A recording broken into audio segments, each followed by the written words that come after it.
on D&D. We ran into quite a bit of problems, I would say.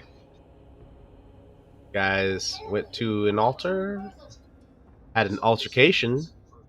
Ah, We lost a valuable member of our team. Boz, may he rest in peace. But you did, yeah, thank you. But you did actually end up defeating the Archpriest of the Deep Father, but not before he rose from within the Dark Lake, breaking the surface. And if I remember correctly, 3 or 4 of you got madness in the process. Tiny bit. Tiny bit of madness. Flamio got some madness. If Flamio did get some madness, look at that. Wait, isn't Flamio temporary? So no. It depends on how you read the fluff. Yeah.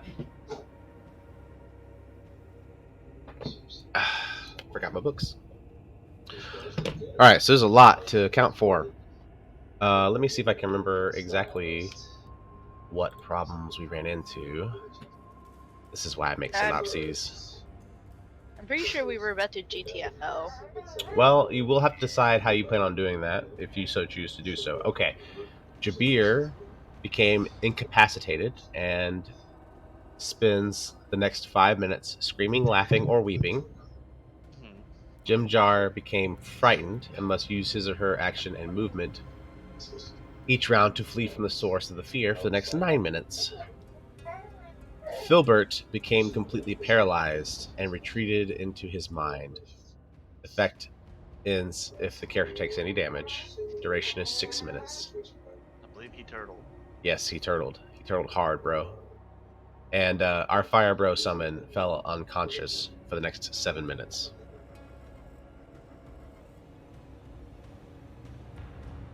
So on top of the Demigorgon rising from the Dark Lake and causing a whole bunch of problems, and the Quatoa themselves also losing their minds, you have to deal with your own sets of madness. Also keep track of that madness. So Jabir, Jim Jar, Filbert, and the summon do all have one level of madness. Yep. And one madness point. One madness point. When you get to 2 madness points, something else happens. Great. Yay. And when you get to 3, something else happens. It's all great fun. It's fine. It's fine. Yeah, right. So,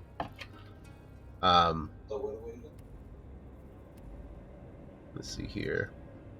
So now the Demigorgon has risen and it is wading towards Slubadop. You hear roaring and gibbering, and the tentacles are flailing and smashing the water. And he is on his way. Will it take, around 8 or 9 minutes for him to reach us?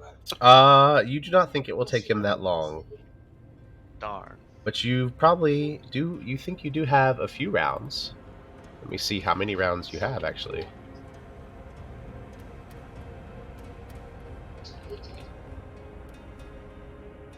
So I believe you said that I was incapacitated for, while laughing uncontrollably? Yes, that is correct. Okay. Well, then this is up to other people. Okay, so you think that the Demigorgon is at least 2 to 4 rounds away from reaching the docks.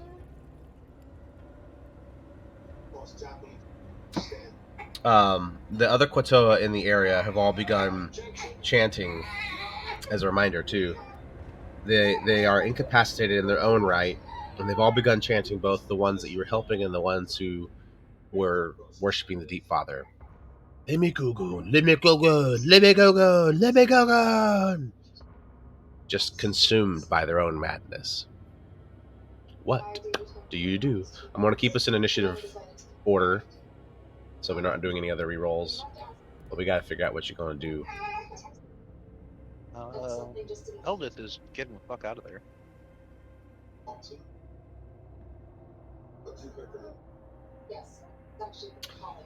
Well, feel free to move her. 3, 4, 5, 6.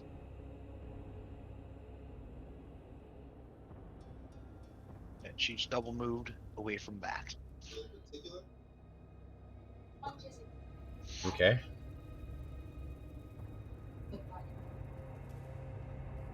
I'm gonna remove all these Kotoa from the ground. We don't need them anymore. They're gonna be incapacitated for 10 minutes. Oh, good God. Yeah, the madness is strong with them. Search your heart, you know it to be true. Yep.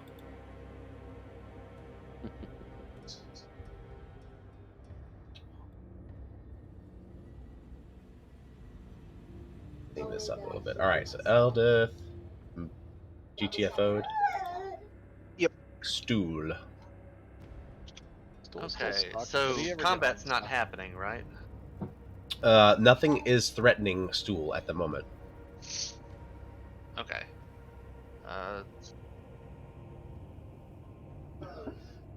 Right. I have Stool's terrible speed to work with. Also, you will need to decide whether you want to escape by land or by water. Yeah. The Yeah. water seems like a poor idea. Look, I'm just letting you know it's an option. Yeah. I would be remiss as a GM if I didn't. I mean, right now, my preference is to get my character moving. So, Fair That's enough. fair. Is it just a double move that you can take, or can I run and go more than that? Is there D&D 5e run? I remember. I feel like there's like run through. I don't think squares? it's. Yeah, I don't think it's dash per se, but I feel like there's a 4 times or 3 times movement. Let's see. Just a run. Okay, so sprinting is basically the dash action. You can move twice your speed for a round, which we've. Yeah, that's the double movement. Running.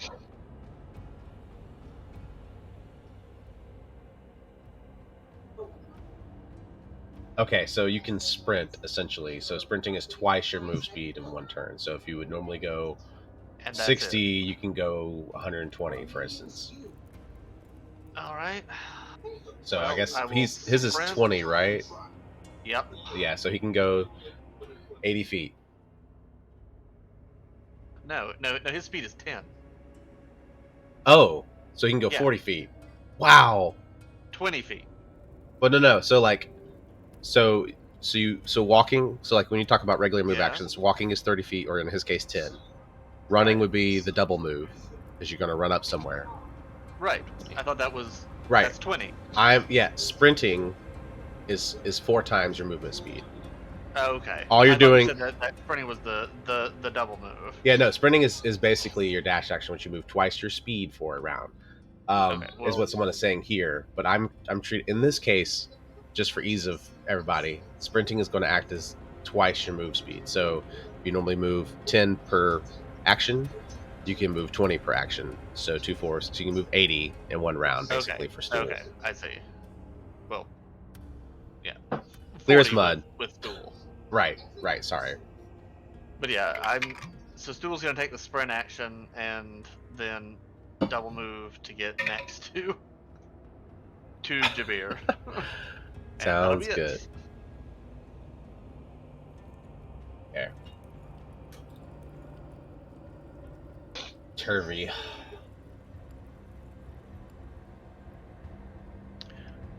Yeah, Turby's. Which way did? I'm trying to find. Eldith is down here. Yeah, Turby's gonna basically duck and dodge and run away. Preferring to go by land.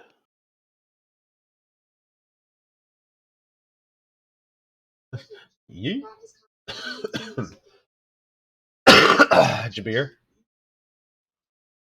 I mean, I'm laughing uncontrollably. Yeah. Okay. So I don't think I can do anything. check mark 1. What does that mean? Just 1 round. out of 90 for 9 minutes. Yeah. Well, he was 5 minutes. Oh, his was 5 minutes. Oh, sorry, out of 50 rounds. Then, excuse me. Right. I mean, just 49 more. Yeah, Yeah. right. That's all. Unless somebody feels the need to actually do something for you guys, otherwise we're gonna be in a lot of trouble. Well, I mean, that's why I'm moving stool over there. Right. Hemeth, he is still making saving throws, isn't he, or did he get stabilized? The Dwergar? Oh, he got stabilized. He got stabilized. Okay, so he's just unconscious. So he's just we're gonna move on. Topsy.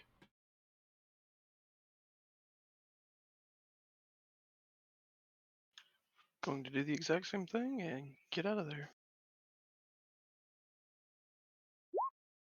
Okay. All right. Oh. Jim Jar. Jim Jar is frightened, so has to move away. And at the end of his turn, I can end the frighten effect.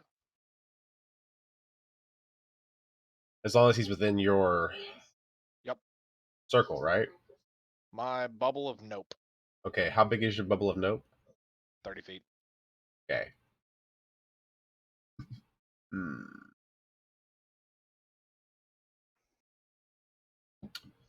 Where's Jim Unless Jar you're at? ruling that he has to sprint. I moved him right.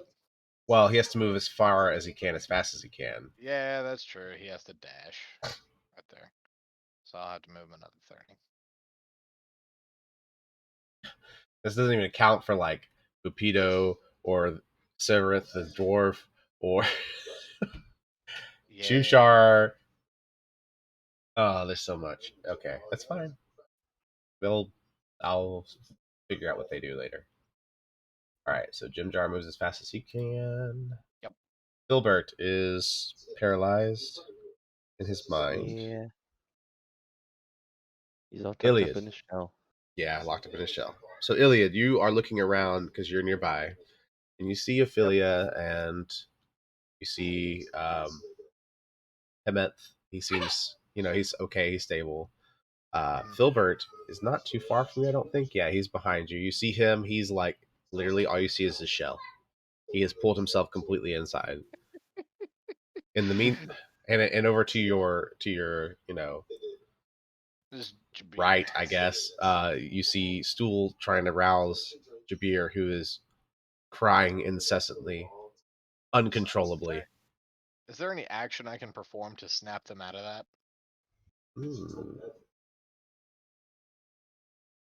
Good question. Let's see here.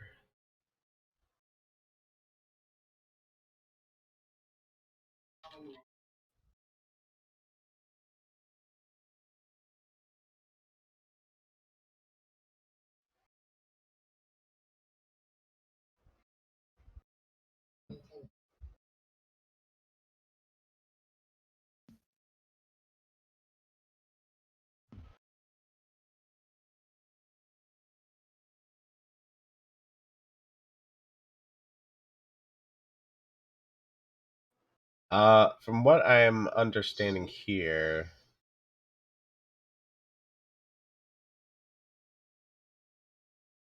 with incapacitation, you might just be along for the ride until the effect ends. But that doesn't mean he can't move completely. Like if you were to drag him along, you might be able to get him to. Yeah. I don't think I can move Filbert. I think Filbert's a heavy boy. Yeah, he's 450 pounds. But he is paralyzed specifically, which is a little different. Yeah. So in that instance, I want to say Dwergard boy, but I'm gonna move over and actually pick up Jabir, and then move 20 or try to drag him with me if I am able. Okay, go ahead and make a strength check for me. Okay. Yeah, it'd be helpful if I pop out my character sheet, wouldn't it?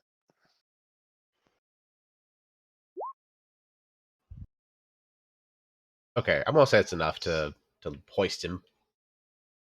Hell yeah, fireman carry. and then move him right there with me. What's your strength mod, Iliad? I have a 2. Holy crap, okay. I am thought you were gonna strong sleep, boy. I am strong boy. He is the strong man. He is strong. Oh, dirt painting. All right, Ophelia.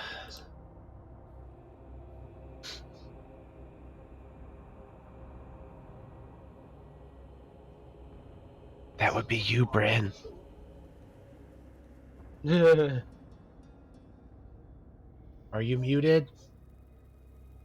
Hey, Brinny. They can't hear you, babe. I hate it when I do that. I keep forgetting that I mute my microphone. Oops. Okay. I'm gonna GTFO like everybody else because I don't want to deal with whatever the hell just came out of the lake. I don't wanna. Oh, how many rounds No. is Filbert paralyzed for? Let me A lot. see. Filbert, Minimum. 6 minutes. 6 minutes. Yeah. So Oh, you, good. you're looking. You're looking 59 at. more. Yeah, you're looking at 59 more rounds. Great. I don't suppose Arctis could pick him up. It's possible. I don't know. Good question. And don't forget, you do have an exit from the city on both sides. So way over here and way over here. Could always try turning him inside and rolling him. That's true. You could. Somebody Attach bring a some rope wax, to we'll just like push him. attach a rope to stool. See if you can drag him along. Put him on a litter. Yeah, I mean, being dragged probably wouldn't hurt Filbert. It just Probably not. might scuff up his shell a little. I just waxed it. Yes.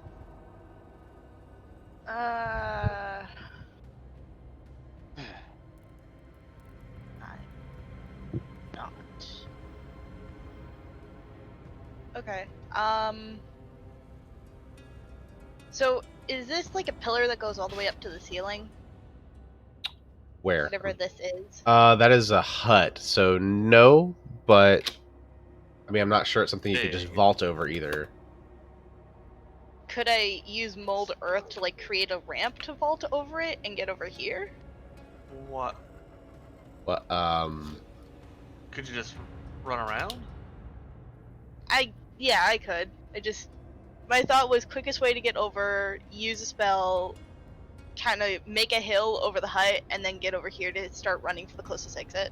But the spell's probably gonna take at least one action. right, so you'd only be able to go 30 feet Yeah, it's versus versus The 120 from right. running. I can go Yeah. 120 feet. Yeah. That's what we were just talking about earlier. Oh, I thought it was just double. Oh, okay. So Well, I mean, it's like a full round thing. Yeah. So you can yeah. It's basically like all out sprint. For the purposes hang on, of this at least, is what I'm ruling.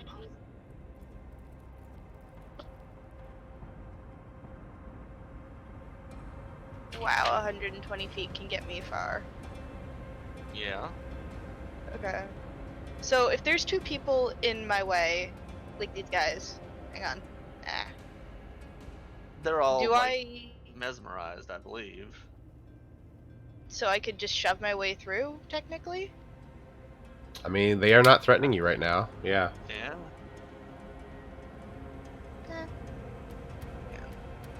At most, they're difficult terrain because they won't move willingly. But we do need to sort of plan where we're going yeah, to a certain extent. Yeah, I which mean, direction are obviously we headed? can't make a detailed plan in the middle of all this. But right. But just so you're aware, you know, you've seen Eldith, Topsy, and Turvy running off in this direction, Yeah. and everybody else seems to be running off in this direction. I guess technically we could escape the village and then make a plan. I Yeah. mean, don't get me wrong. I just grabbed Jabir. I fully plan on going to the left there and following Jim Jar. Heading back the way we came in. Yeah, because they all ran that way because that's the way they knew. Yep, exactly. Because at this point, I don't want to run into anything that we don't know, Unfamiliar is bad. especially in this Yeah. place. Loth priest. Fair enough. I don't think. And Go ahead. no, go ahead. I was just gonna say, I think Loth priests are the least of our concerns at this moment. That's fair. Yeah, in that case, I may as well just follow with everybody else.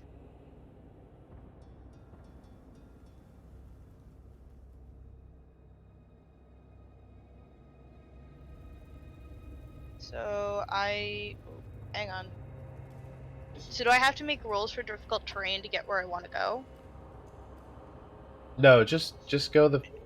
Well, If you're yeah. running over the houses, then yes, but You're good. No, You're good there. You're the- good there. Don't even stress it. Like I said, if all you're doing is taking the move action, I'm allowing you to take double your move per moves, basically. So you can normally go 30. Your move action counts as 60 because you're sprinting, basically, and then you can double that to 120. Okay.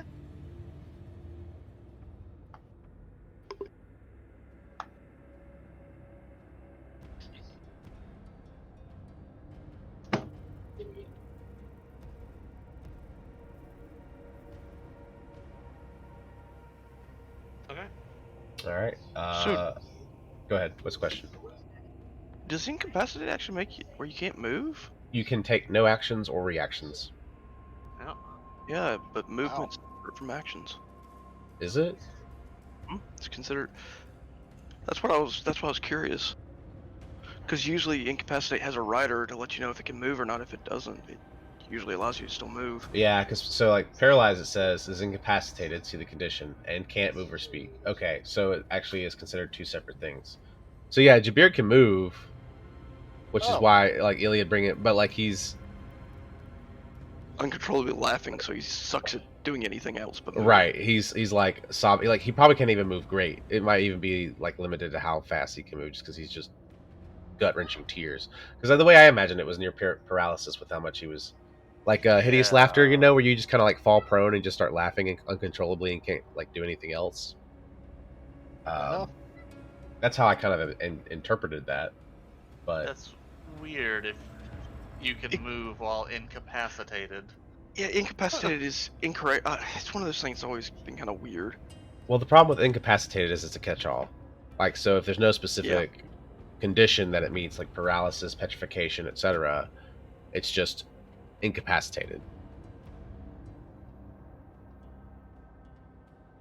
But I've always understood moving as an action because it's called a move action, and then you have your standard action. Yeah. Then why ever put the rider of can't move with it? Because reasons, obviously. All right. No. Let me. I'll look. I just know that's going to completely make it where. The only reason I'm saying something is because if Filbert's incapacitated for like the next 90 rounds. No, Filbert is legitimately paralyzed. That's his condition. Okay. Yeah. So movement is a thing in itself, apparently, and action is another thing. So move action isn't a term of art in D&D 5e. So on your turn, you can move a distance up to your speed and take one action. So I guess because of the way they have it worded, incapacitated means you can move, but you can do nothing else. Well, I will point out that apparently paralyzed specifies that a paralyzed creature is incapacitated. Oh, and can't move or speak. And yeah, it adds the and cannot move. Yeah. So based off of the way the rules as written, I guess you can move, but I would say because of the way it's also written, you probably can only do like a double move of 60 or whatever instead of like the full sprint because of that move and action, because you're basically expending one action to do another move when you double move. Yeah. So. Okay. Saw you doubled over laughing, and I got you out of there. Yeah, so he fireman carried you, and you kind of helped walk along the way, but yeah, Yeah. Okay. Yeah. Cool. Ophelia moved heckin' far. Arctis. There's a turtle bro next to you. There is a turtle bro next to me. Well, there's a turtle bro shell. Yeah, Arctis is gonna try to tie some rope to that turtle bro shell so that he can just drag turtle bro. Okay, so you're going to take an action to draw the rope and then another to tie it around him? Yep. Alrighty. Demigorgon. He gets a little closer. You hear the like just the tumultuous waves as one heavy foot moves closer, and the Quatoas are like, Demigorgon, Demigorgon, Demigorgon. Eldith. I can't tell you how much I love the fact that I just misheard that name, so I didn't know what was happening.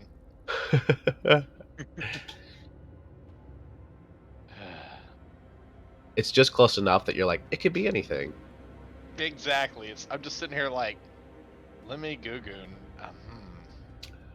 Oh. Oh no. Yeah.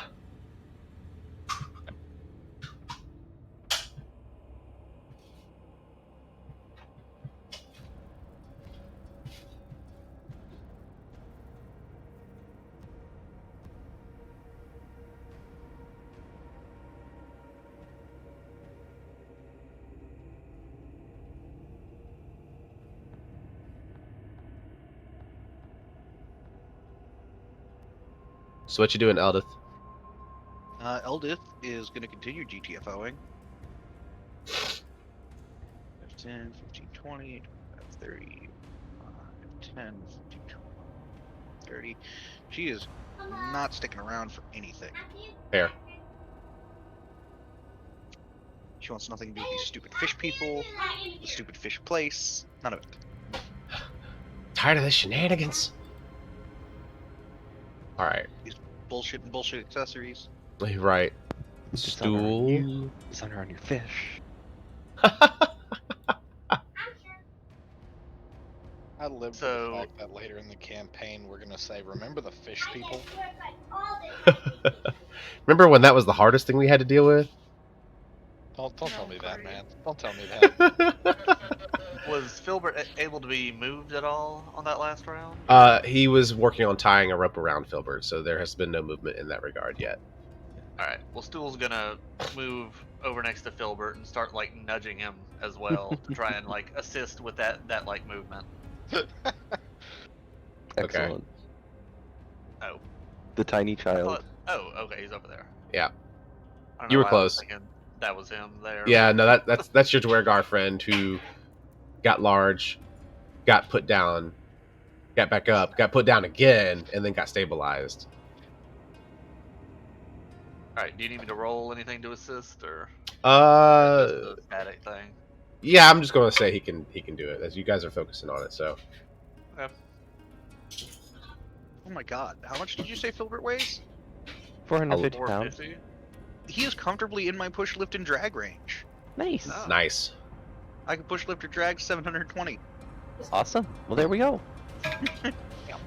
So I imagine Stool kind of like attempts to help, ends up hopping on top of the shell, and gets dragged along behind. Well, he's still going to like try to help. Right, He's just panicking and like wiggling his little legs everywhere. yeah, right. Inside, everybody hears, "Ah! What do I do? What do I do? What do I do? What do I do? Mr. Filbert, you gotta get up, Mr. Filbert, Mr. Filbert." Oh god, stop. Not to no. ruin it for everybody else, but I'm hearing that in Toad's voice, and no, I'm not gonna do the Oh the god. impression. Wow! Why? I thought you weren't gonna do the impression. Well, you I know, had to. he can't. You know he's going to. He can't help himself. Exactly, I can't. You're right. because he is That's what got Tengu, me. and Tengu must do all impressions I am whenever possible. Possible. Oh god, I really am a Kenku. Honey, you're just realizing this. Saddest of days. Oh, buddy. Did Turvy move? I think looks like you already moved Turvy. Yeah, I moved him. All right, Jabir. If I can actually move, then let's see. So we're heading to the left. It looks like it.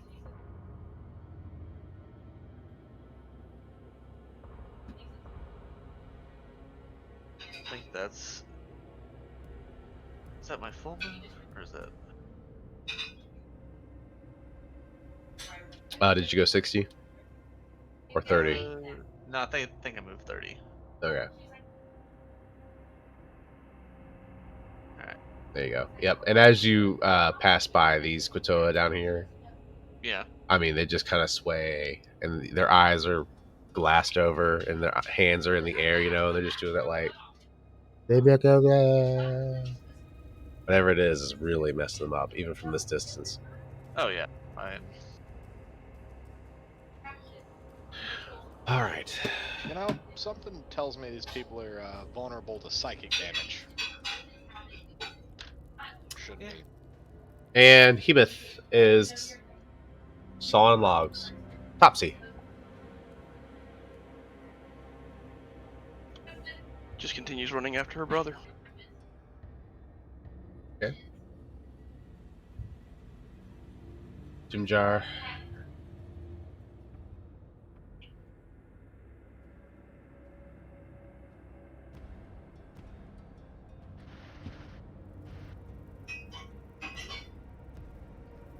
Jim Jar.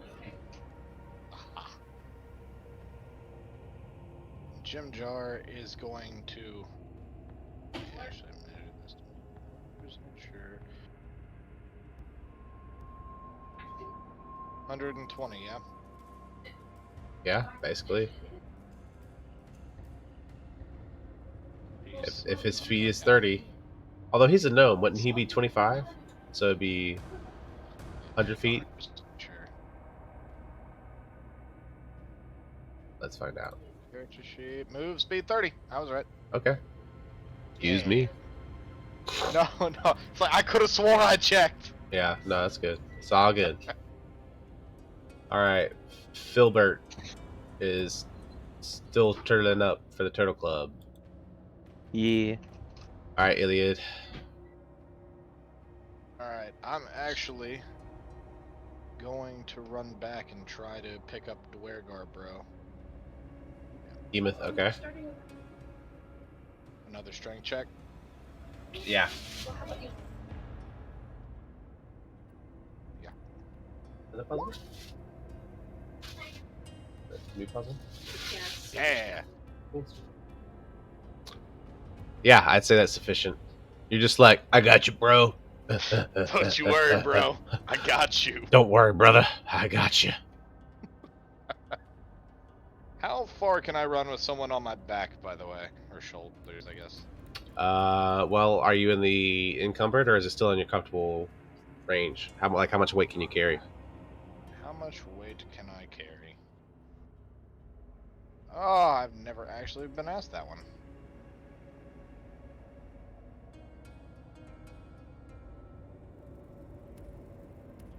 I don't know. I'm strength 14. So, weight capacity in 5e is your strength multiplied by 15. So 2 Oh. times 15, so 30. Well, that doesn't make sense. Hold on. Maybe it's 14 times? It is 14 times. It's 14 times 15. Okay, that makes more sense. 210? 210? Yeah. Huh.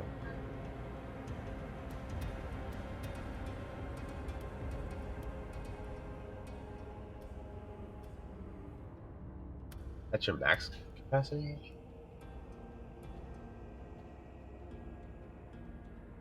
I feel like that seems a little low. Maybe it's not, though. Okay, I want to say that you're at least encumbered. So instead of getting the full 120, you can probably get about 60. Just because, I mean, those dwarves are easily, 175, 180 pounds on the light side. and you've also got all your gear. So I'm going to say that you'll probably be encumbered. So you can still move, just not the full gambit.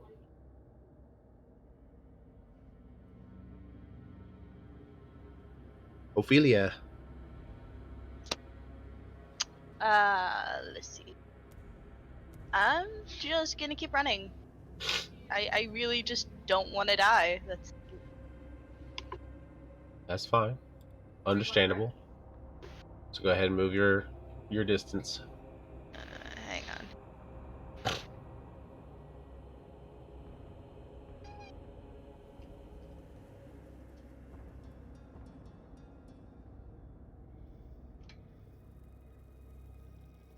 Badoop.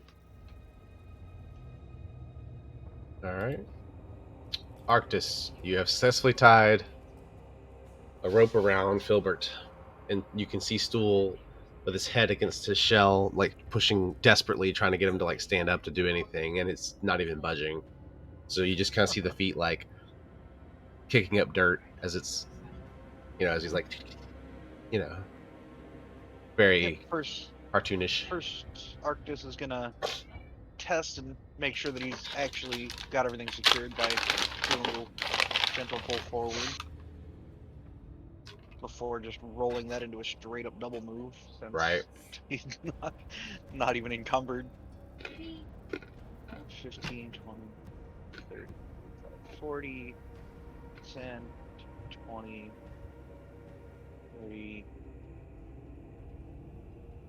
40. You willing to put water in this room? I assume Stool will probably just figured out what's going on and jumps on. Yeah. Yeah. Stool will just like hop up on the shelf. So Like, aha, we're moving. Away.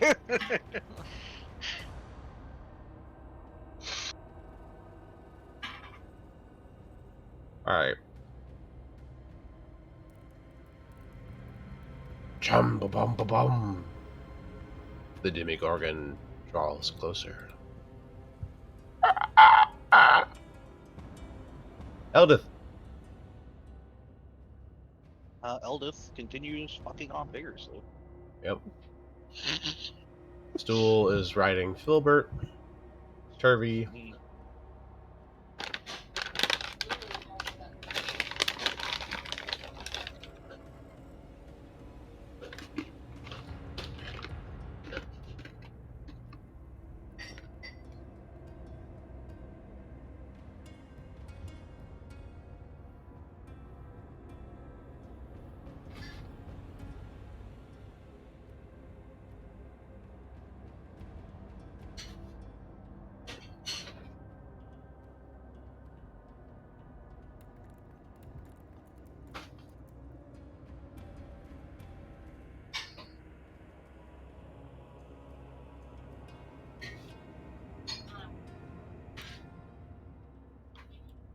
Ah, crap. Figured from the wrong one. Sorry about that. You're good. Where is? There they are.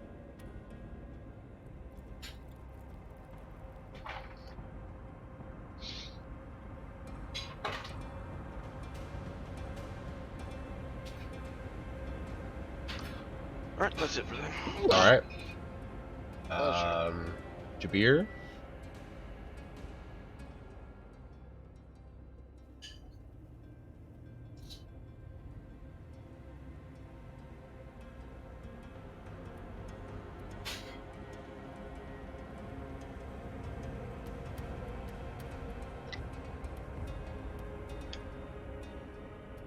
Alright.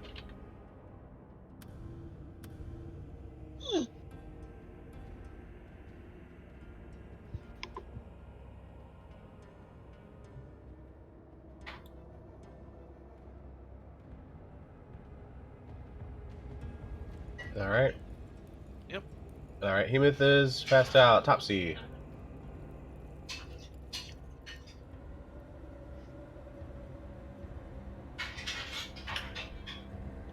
It's a good thing I already pre-did that. And that's the end of their turn. Yep. Okay. Moving on. That is Jim Jars. Yeah, Jim Jar, as spouted earlier, is just going to continue vigorously fucking off.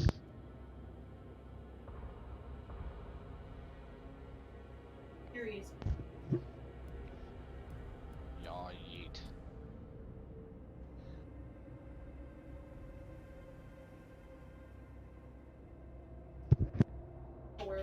He's the last one to use it, and he puts his tools in the car. That's the only reason I think that. Oh no. He knows that. He knows what's in. Well, I don't know what he did with it. Would have brought it back in here, or he. Well, it's that's what I'm saying though. It's not in the bathroom. Okay. Out there somewhere.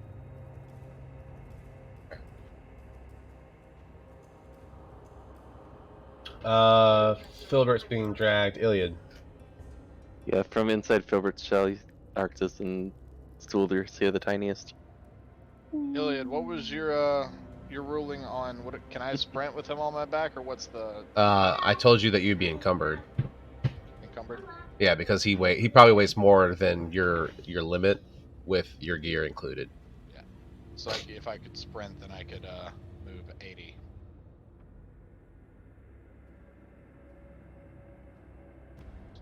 There. Right here.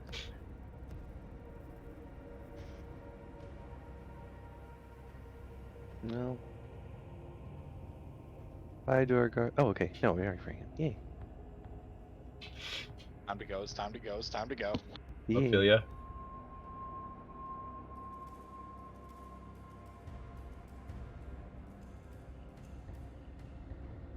Oh no! What about Flamio? Yeah, he'll disappear eventually.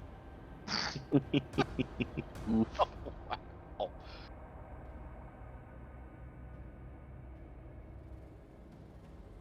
I'm turning off your radius. We don't need that anymore. Yeah.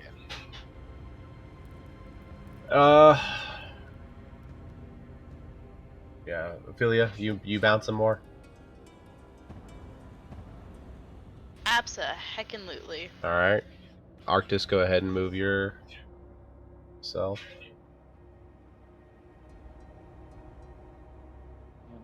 20, 30, 40, Bounce. 30, 40.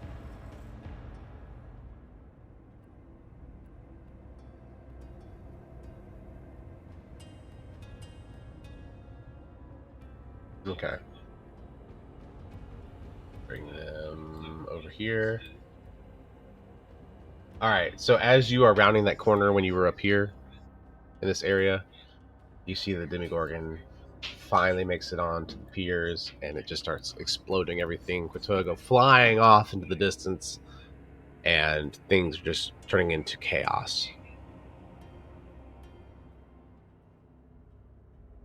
I'm going to go ahead and take us out of initiative. I'm going to make the assumption that you guys will make it at this point. Okay. So you Great. guys sprint. We've all got a straight shot, so. Yeah, you're all far enough away that you can get out of there without bringing more attention to yourselves. Okay. In theory. Mm-hmm.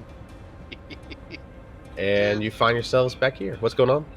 Oh, did the Quatoa that was with us Oh, nice. get mesmerized? Yes. Control him, so I didn't notice. Yes, Yeah, yes. Jushar. So, Yeah, what happened to Jushar? let me roll. Sorry, I completely forgot about him. I was the one who was controlling, but then he wasn't in the last fight either, so. Yeah, well, he's a complete pacifist, so he wouldn't Yeah. be. Let me roll that wisdom save. Oh, no, it was charisma. It was charisma save. Oh, yeah, he failed that. Oof. And then... He did. Or just back to being an insane fish man. Let me Gugoon, baby. Yeah, but unless y'all were dragging him along. He also became incapacitated and spent the duration screaming, laughing, and weeping. So he was kind of in the Limigugun crowd. We couldn't tell them apart. Well, that's probably very true. That's probably Well, very, very true. Which So I one of guess you we is can delete his Shushan? token from the screen. Yeah. Look, I Oh, saved well. the Dwergar. We're good. Bunch of frickin' racists. All fish people look the same. Dang. No, that was how he described them. They did actually look the same.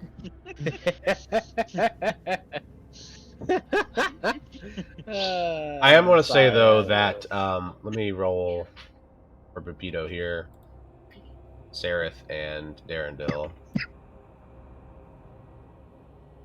just to see if they suffered any madness. I'm going to assume that you guys were able to get them with you though, Yeah. I one would way or assume the so. other. Fail.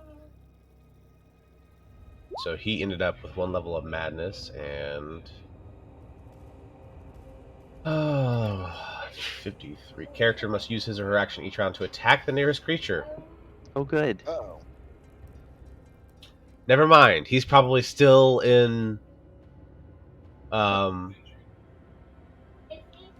Yeah, that's rough. All right, and that's Oof. for. Who was that? That was Bupido. For 5 minutes. Oh, So unless you found a way barely to knew him. yeah, unless you found a way to bind him, I'm going to say he's probably still fighting Kotoa. Really more his problem. But that's a shame. So he's gone. Shame. Yeah, he has some interesting backstory. Sereth, let's Yeah. see what happens to Sereth. Do some quick rolls here. He rolled a 10. Don't think that's high enough. Yeah, it's a fail. And he gets. He retreated into his mind and became paralyzed. So, unless I'm assuming did you guys go out of your way to carry him along with you, or are we just going to assume you left him behind?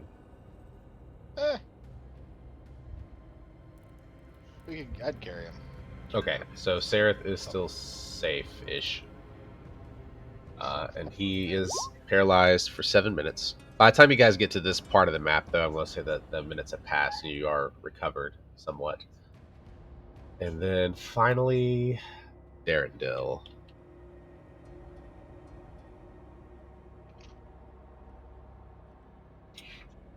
Oh, he has a -2 to his charisma save. He failed. And he also became paralyzed. So again, if you choose to, you can have saved him. Otherwise, I'm assuming he got left behind.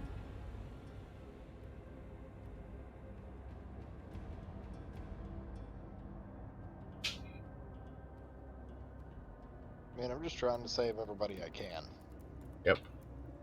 Yeah, but isn't he a pretty big guy? He's a pretty chunky dude. Yeah, he's the one we probably wouldn't be able to save at all. Which one was it? This guy right Yeah. here. The Quaggoth. Yeah, the Quaggoth dude. Oh, the Quaggus. Ah.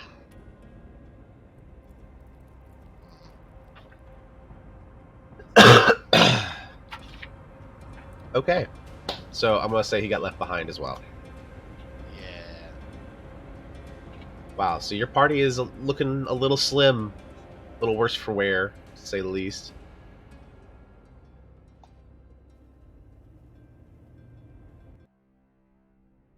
But you did escape the Demigorgon. Woo. Thank giggling goodness. Congratulations, guys. You've unleashed a demonic horror. Congratulations. Like you do. Like you do. We didn't unleash shit. That was the priestess. We just happened to be there at the time, okay? Completely coincidental, not causal in We any were way. trying to stop her. We just didn't. Okay. It was a personal choice. Oh god. Oh no. Oh no no no. Yeah. Okay. So you got a minute to collect your breath. I would say you probably probably about 2 hours or so away from Slubadop at this point. So you've made some extensive like tracks away from it. You're still along the edge of the Dark Lake, but you're not. Out of curiosity, how big is Demigorgon? Um, the Demigorgon. Let's see. Yeah, how big was it? Big. He is considered. I want to say large. No, he might be huge. Okay. Actually, hold on.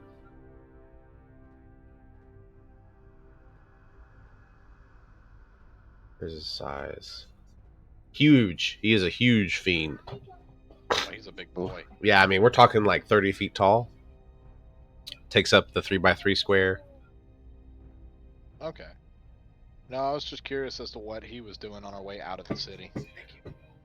So on the way out, and this is what I was trying to tell Arctis, is like you hear the crashing in the piers, and you hear Gotua flying off into the distance, being eaten by these other like underwater fish as they're getting pulled under the water. Because if you remember, that was happening too before the summoning happened. I mean, he's just wreaking havoc.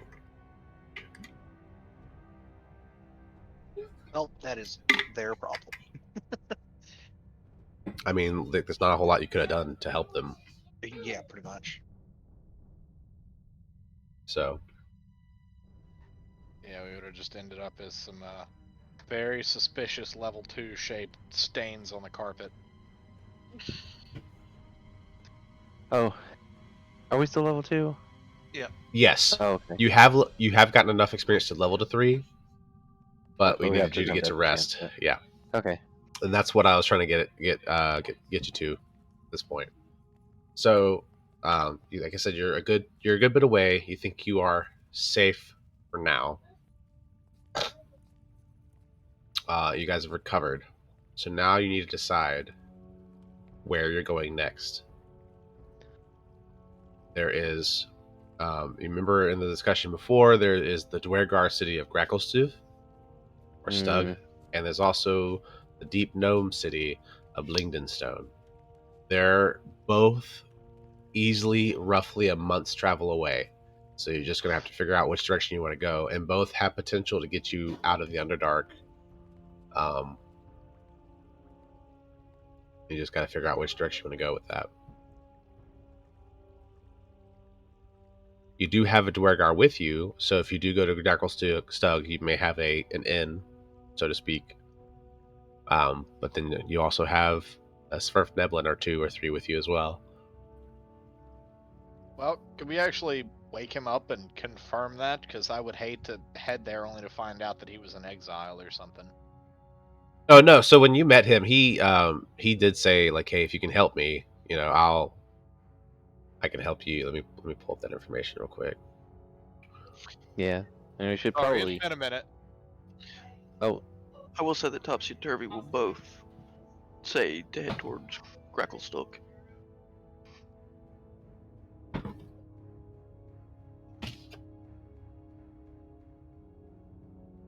Yeah, I'm leaning towards Gracklstugh myself. mm-hmm. As If is anything, Arctis it's at more this fun point. to stay. Gracklstugh.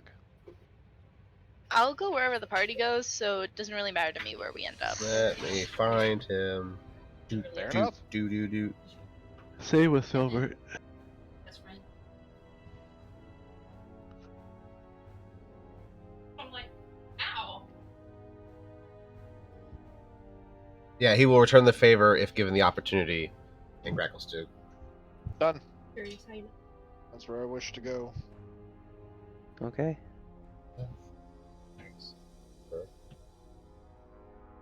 Probably Parkway, maybe? I don't know. No, that's my guy. I don't honestly remember. I would have to like do some That's looking. so random. Okay, I'm sorry guys, what? I wish to Yeah. go to Gracklstugh. Okay. Not there's Which one is that? The That's gnomes or the dwarves? That's the Dwergar. The Dwergar city is Okay. Gracklestug. The Sorry. Deep Gnome city is Blingdenstone. And of course, Stool and Sareth both are interested in Neverlight Grove, which is somewhere kind of in between. And that's the home of the Myconids. And so Stool has mentioned multiple times beforehand that the leader of his people would probably know a way out. Yeah, but that one involves us getting across the lake. Well, so did Blingdenstone, really, technically. Because like looking at the map, you can go around. You can go around to either of those places, but most direct route would be like diagonally across the lake.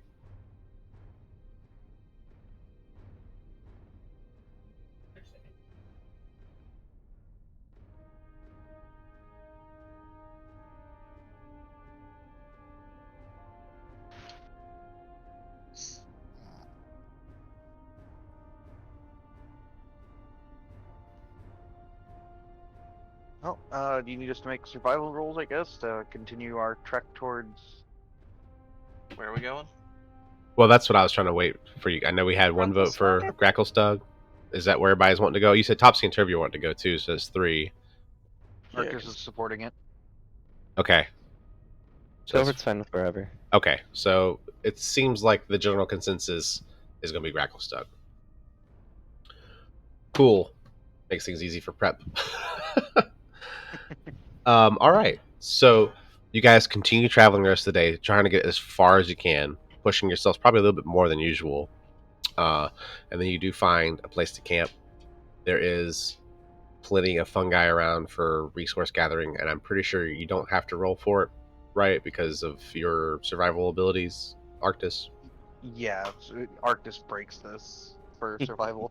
Yeah. So there's even less of you now than there were before. So Yeah. you have no trouble collecting the stuff you need, food and water, and even maybe some Zerk wood for a fire that night. And congratulations, you're all level 3. Woo. Yay! So if you haven't done that yet, go ahead and do it. Oh yeah. Meantime, Filbert, do you have advantage on initiative? Oh, neat.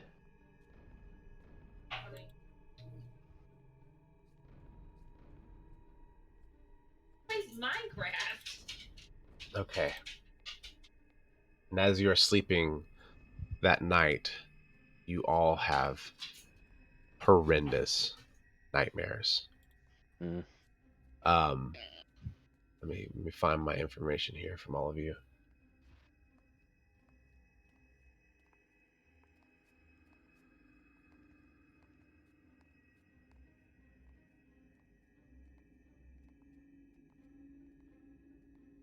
Yeah, so like Filbert, you dream that you're back on the island that you set out to remove yourself from, that you felt trapped in. And in this dream, you are caged completely in like wrought iron bars that you cannot break. And no one will look at you, no one will communicate with you. And there's just this insidious, like, rumble in the back of your mind that's just present enough to kind of eat away at your sanity a little bit. You know, Jabir, you're surrounded by dunes, but that same noise is there. Iliad, uh, you actually see this spanning of fungi in this big area, and it's got this nice glow. It seems very present or pleasant initially, but as you kind of like an out of body experience, right? So as you are kind of like flying through this area, you feel this dark, foreboding presence. And even though everything seems to be operating fine, and you see other myconids and you see things to be like okay, there's something about them that doesn't seem quite right. Ugh. Yeah, like there's this like you can't put your finger on it, but it's very unnerving. And then Ophelia, you are surrounded by different races of creatures. You've got Goliaths, and you've got elves, and you've got half orcs, and you've got dwarves. You've got, you see all of your compatriots currently, but they're all missing their face, and they're all just steadily approaching you and circling you and closing you, and you can't get through. They're not attacking you, but they just get closer and closer and closer. And Great. yeah, right. And that's how your night goes. Congratulations, you get a full night's rest, but it doesn't feel good. I don't like that. Spooky time. I don't like that at all. Oh, how long does our madness last? Oh, your It's madness. permanent. So the level of madness, that one that is Yeah. currently permanent until you get a remove. So there's ways to remove it, but it's Okay. not. It has to be magical. Let's see. I would assume greater restoration or remove I curse or something. think that's correct. Calm emotion spells can suppress the effects. A lesser restoration can rid a character of a short-term or long-term madness, that's what both of you guys Okay. were suffering from. So, like, if you come across another short-term madness and someone has less restoration, they can remove that effect of the madness, even though they keep that level of madness. Okay. And then, depending on the source of the madness, a remove curse or dispel evil might also prove effective.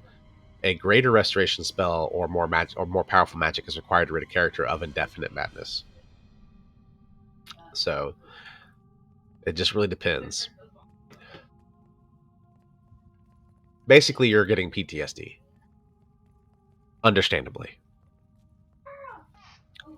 So that was your first night after the Demigorgon.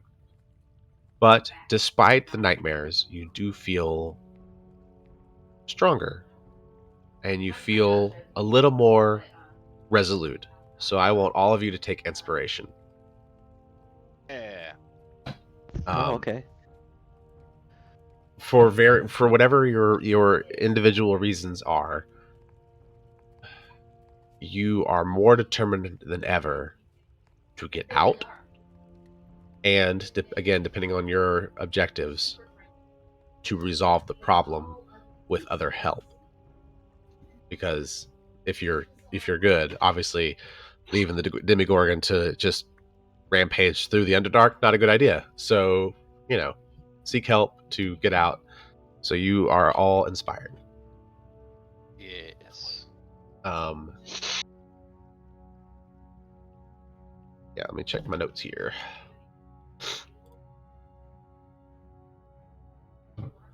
Da, da, da, da, da, da, da, da, da, da. All right, how many days have you guys? Okay.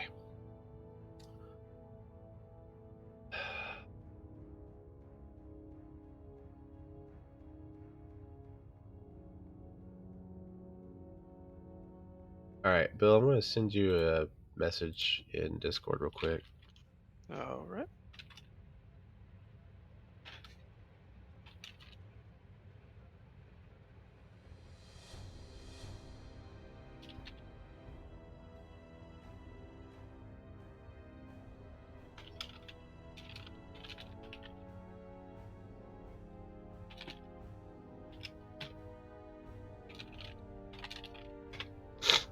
All right, so the following morning,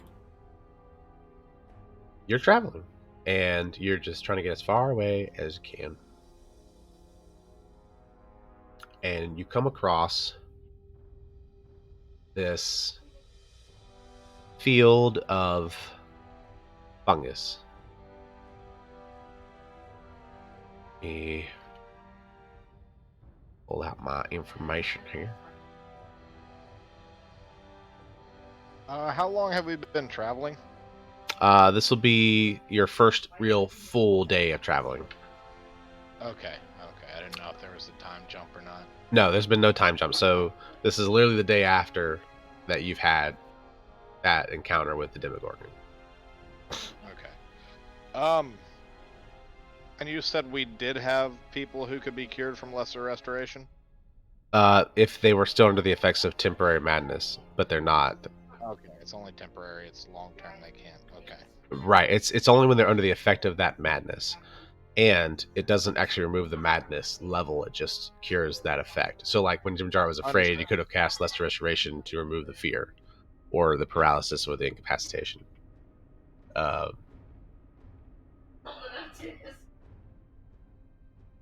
This is what I'm looking for. Okay, I picked up lesser resto. Okay.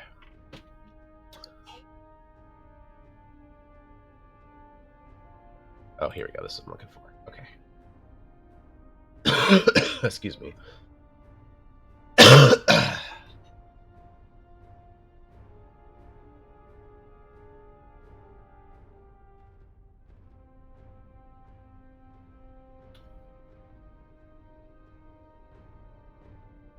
All right, so you got anyway. So this is first full day of travel, and you come across this huge, just like might as well be a forest of fungi, and you've got the glowing ones, you've got the zirkwood, and you've got a variety of some of the other ones that have food capabilities or not so good capabilities.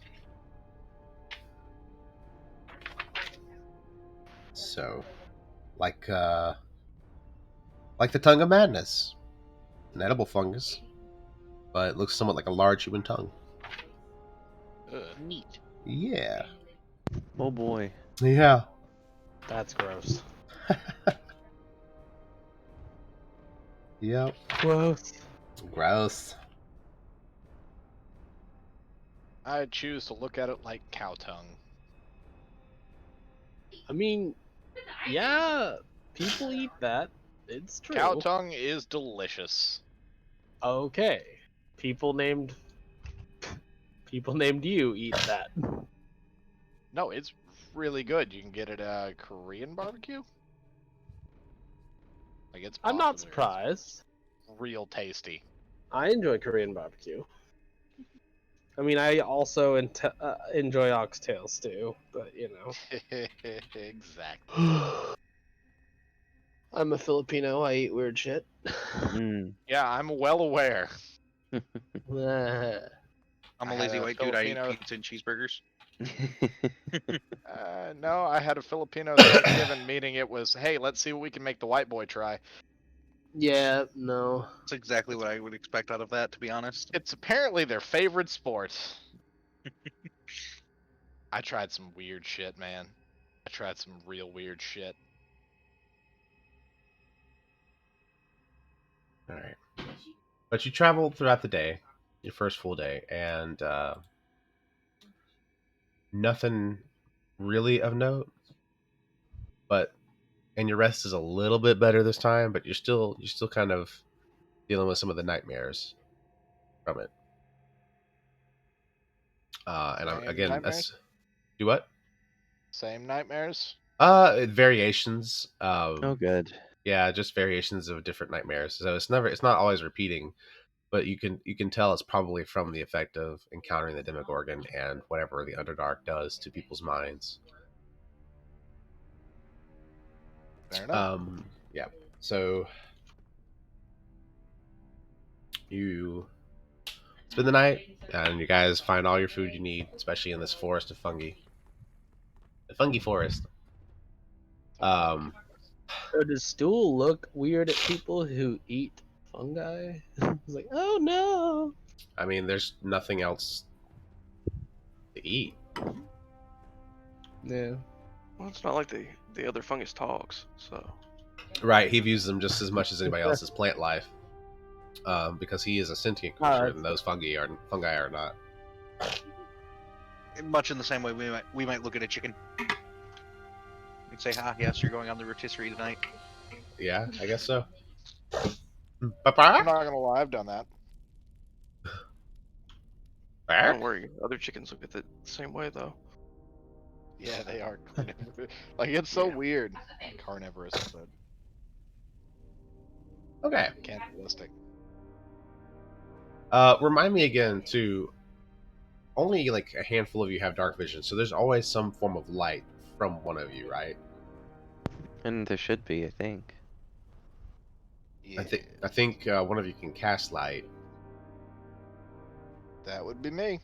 Um, and then do you guys have? Well, I mean, you could have harvested from any of the lit fungus too, so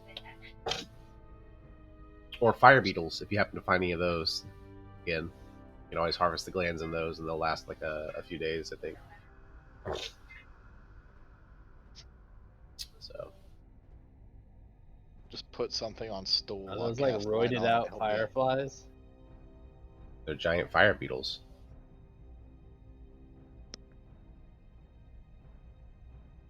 Gotcha. Yeah. Okay. So day 2, you're still in this fungi forest because it just goes on, on, and as you guys come through this one particular patch of fungi, you see a couple of these human-sized mushrooms, and as soon as your light hits them, a piercing screech emits from these mushrooms. Ow. Which can be heard from 300 feet away. Arctis does Yeah. not approve of those shenanigans. God damn. Oof. Can Arctis try to identify what those mushrooms are and why they might be shrieking at the light? Sure, make a nature check for me.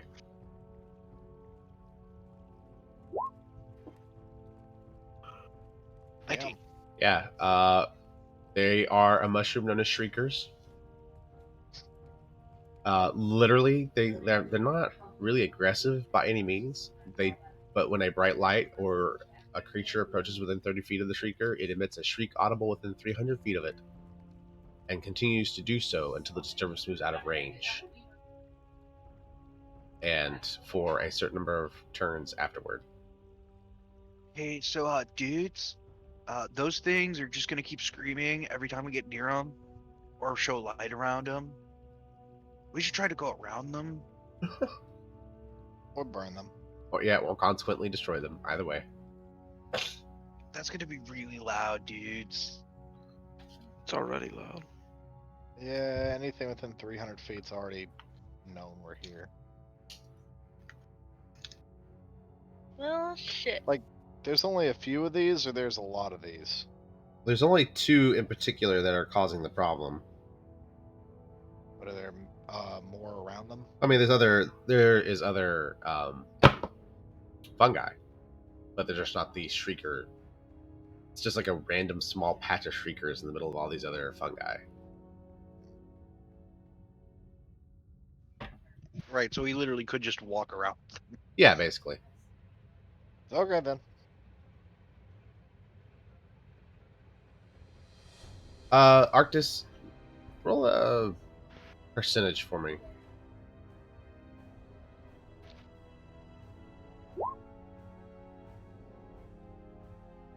$95. Okay, well.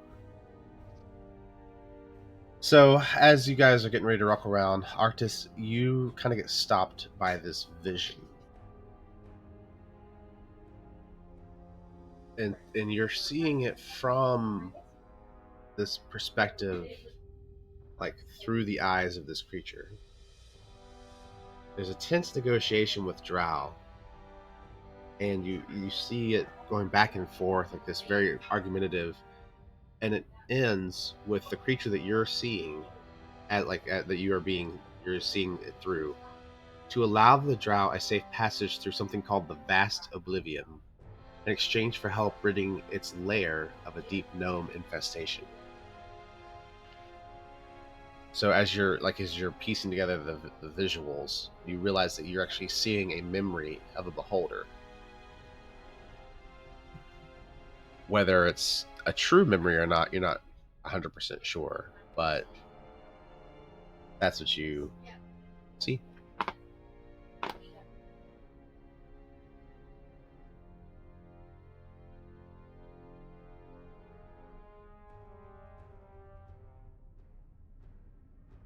Ark just shakes his head and goes, dudes, they're talking to beholders about wiping out the deep gnomes. That's not cool.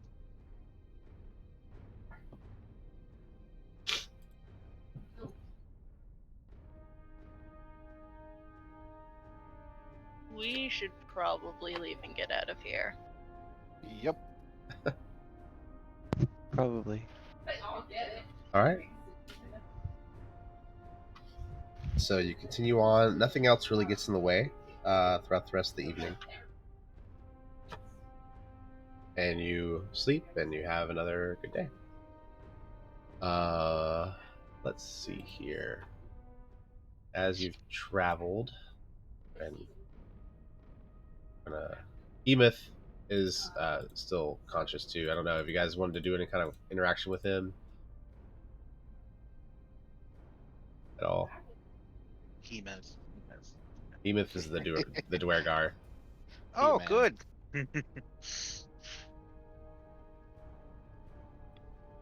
Let's see. I'm gonna put you guys back on this map.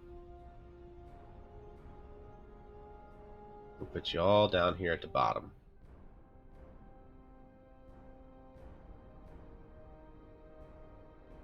There we go. Can you move your characters? Okay. Yep. I cannot. What? Okay. I can. Never mind. I just had the wrong mouse clicking option. My apologies. Okay. Good deal. I do that all the time. Yeah. I'll take care of this, guys. All right. So as you are traveling through here, who?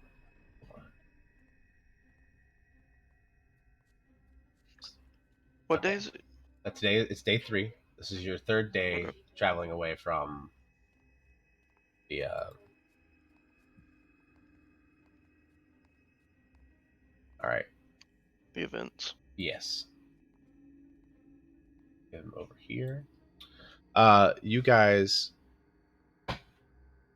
hear a very strange, fishy voice, and a very raucous, boisterous male voice talking back and forth about, I don't know, what is this, 50, 60 feet away. And Bill, if you'll drop your character next to Flipadoop here. Oh. Interesting. If it'll let me.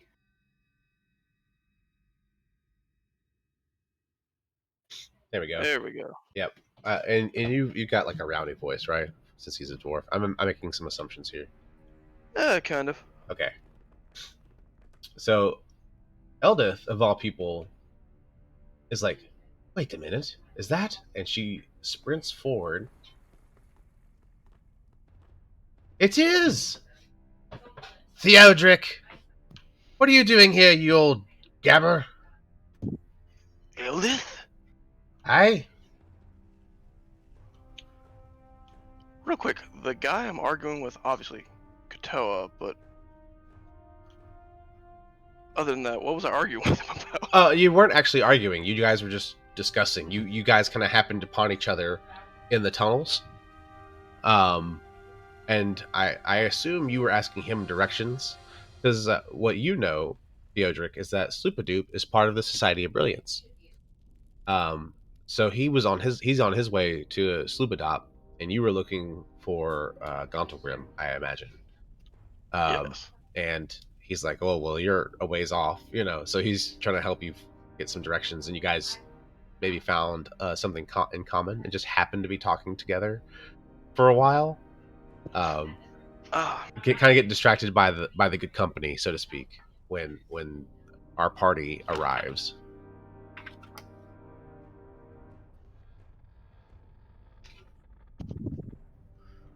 well, Eldith, what are you doing down there? Well, that's a long story, Theodric. Safe to say that Drow have been raiding the surface, and they brought us down into their slave camp in Vilkenvale, and well, we've had quite a time of it lately. There's these fishmongers. They summoned a huge demonic creature.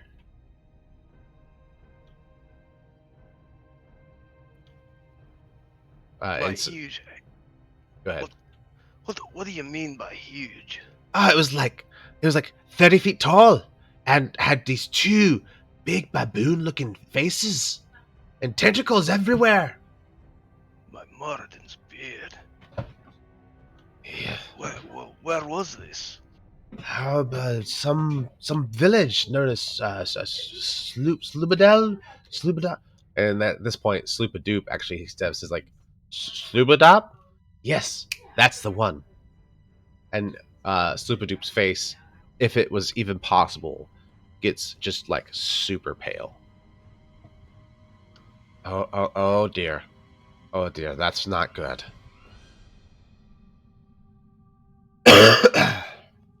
Well, my friend, if it sounds like your own town's kind of lost, you could stick with Eldith and I, unless there's others. No, I must return to my compatriots, other members of the society. We must put our heads together to figure out what best to do. Ah, this is grave news indeed.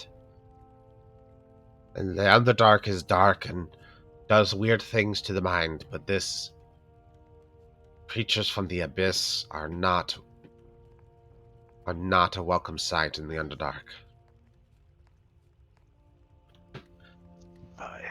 Are you guys just gonna hang out down here? Yeah, Or they're doing their thing.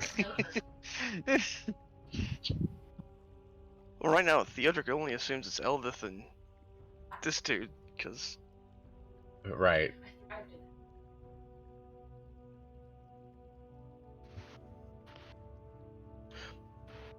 I will say at the sight of both the Drow and the Dwergar, he will draw his weapon. Okay. Well, I would say this is still elevated, so unless he's like at the edge of this platform, he probably can't see them quite yet. Alright. But I would keep that in mind.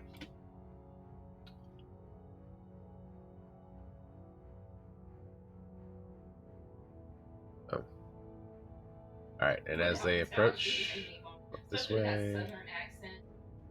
And then you draw your weapons, and so Eldith kind of like puts her hand out, like, whoa. These are allies.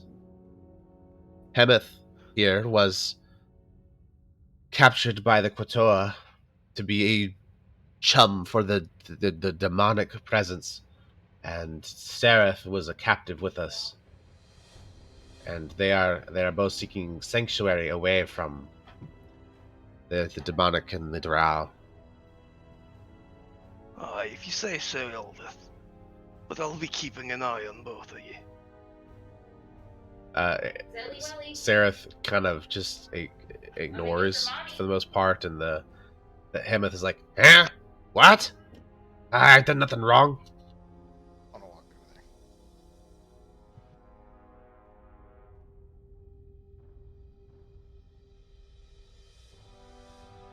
there. Oof. All right. Riveting Too many conversation. character sheets. I know. pain now. Yeah, it'll get better. Maybe sooner than later. Yeah, we'll see. I'm gonna go ahead and move these guys up here, and I'm just gonna I don't know. Are you guys wanting to stay back here, or do you want to move forward? At the sight of any of these, Neblin, he'll actually greet them in. I'm gonna say I realized I did not pick his. I don't think he'll actually greet them in Undercommon. Okay. That's what And they communicate back with you in Undercommon.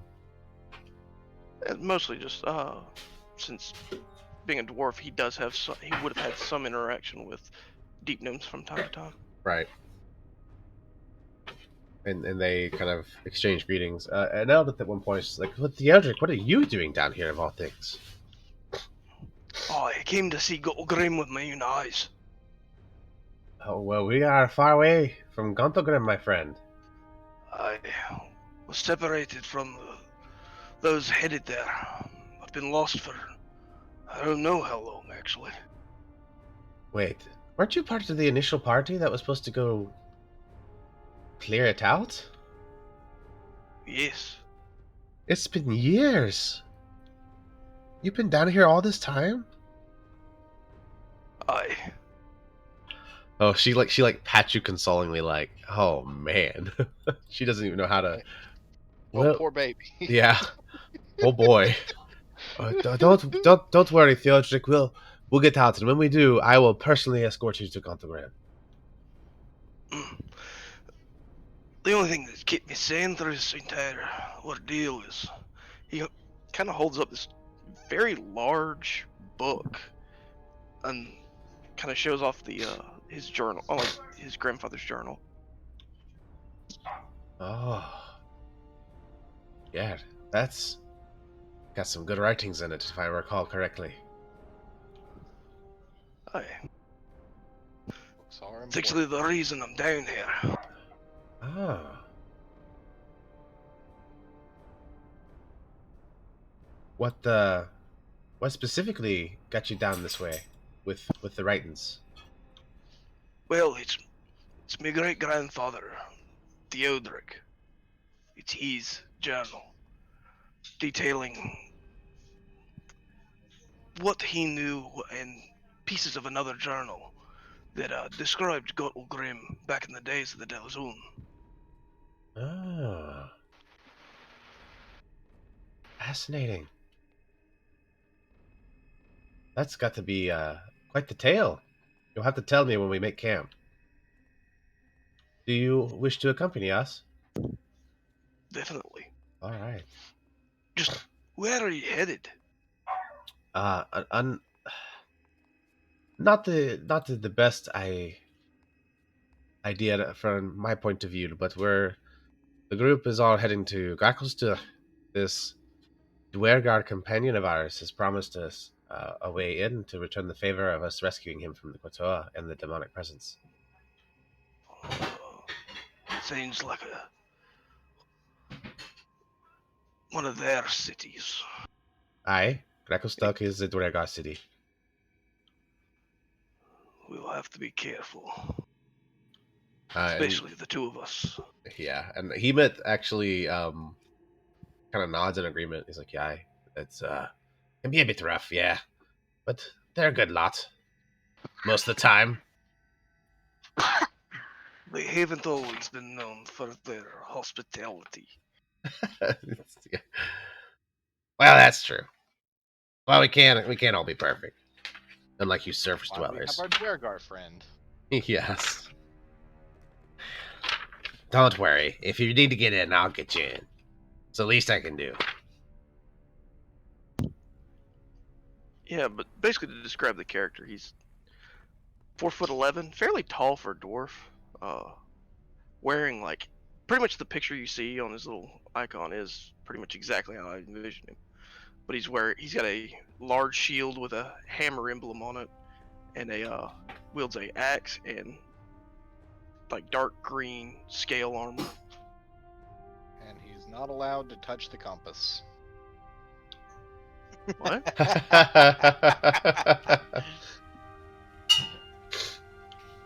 Oh. And I missed that. large hunks of metal fuck with compasses. Ah, gotcha. So if you ever want to see something truly beautiful, look at pictures of tank commanders with compasses. They'll set it on the fucking tank. Compass is absolutely no good. Yeah. Well, I mean, when you get metal involved with magnets, it usually doesn't. Yeah. That also explains why he's been lost down here for a year. Or years. It's also the Underdark. Yeah, I was about to say you. Yeah, that's I was about fair. to say you could be in the Underdark, know where north is, and still be lost as all get out. I'm going north. I know I'm going north. I don't know where I'm going though. Where are we going? We're going that way. How far? That way. Plus, north could be a solid wall for the next 4 miles. Right. Yeah, the Underdark's one of the things that it's hard for me to visualize. Yeah, and it's hard to map out, really, too. I mean, like we're just talking endless array of skinny tunnels, fat tunnels, big open caverns. It's just a mass array of like all of those things shoved underneath what you would normally consider the surface world of the D&D world. Yeah. And it's No, deep dark. sorry if that's wrong, but all I see in my head is big cave. Well, yeah, I mean there are some big caves. There's Yeah, also there a are. whole bunch of winding tunnels to get between the big caves. Pockets of big caves. Yes. Ah. Like Slubadop and the Dark Lake are in this enormous portion of a cavern. But you guys have been traveling through, like if you travel on the river, you'll come across some of that stuff, but there's also just tunnels that lead off of everywhere. Like, so it's not just one big cavernous thing with like columns. It's Okay. interspersed tunnels and caves and things like that. Like I said, it's just hard for me to visualize sometimes. It is, and so like the room of like the big cavern with the fungi forest you guys were in for like 2 days was another one of those just massive caverns that these fungi have grown up in. And the dream you had of that fungi forest that had like the maconids and stuff in it is another one of those just enormous areas. But you've been traveling through some narrow tunnels and some wider ones, and like it's all kinds of places. Okay. Understood. Also, I didn't think the forest was that fun. But you did like the Shriekers? They just didn't seem like very fun guys. Ah, I'm sorry, what? I'm sorry. No, you're not. Thank you. No, I need to not get some more really. cauliflower rice. All right. No, I'm really not. So are you guys wanting to do any more interaction here? Arctis Well, advocating for moving the fuck on. I assume that the new Kotoa or Kotoa guy is leaving. I'm sorry. One more time, Bill. I'm sorry. I'm assuming the Theodric's traveling buddy's leaving. He'll stick around with you guys if you plan on camping in the area, because like you guys have been traveling for a while too. So if you camp for the night, he'll stick around for that long, and then like the following morning he'll take off. Well, are we camping or are we moving on? That is up to the party. I mean, if we've So been we've moving been all moving day, for- it might be a better idea.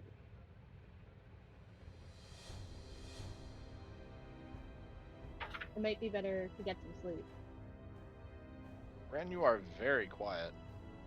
Yeah, I know. My computer stopped working for Discord, so I had to switch to my headphones, and they don't like audio.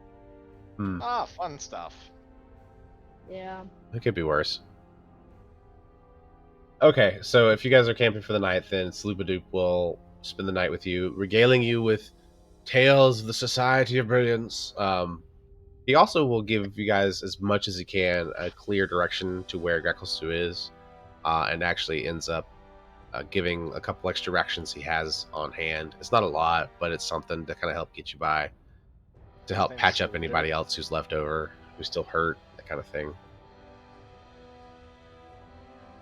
And then the following morning, he kind of waves you guys goodbye, and as you guys are walking out, he, in the middle of his wave, will just disappear as he teleports to who knows where. Is that normal? The random disappearing bit. I mean, you guys whoever can spellcast would recognize that as a teleportation spell. So it's not like he just vanishes. Like he blips out. Oh, okay. I figured it for a mage anyways. Wish we could do that. That would be like far too helpful, man. If we could do that. Hey, quit your metagaming.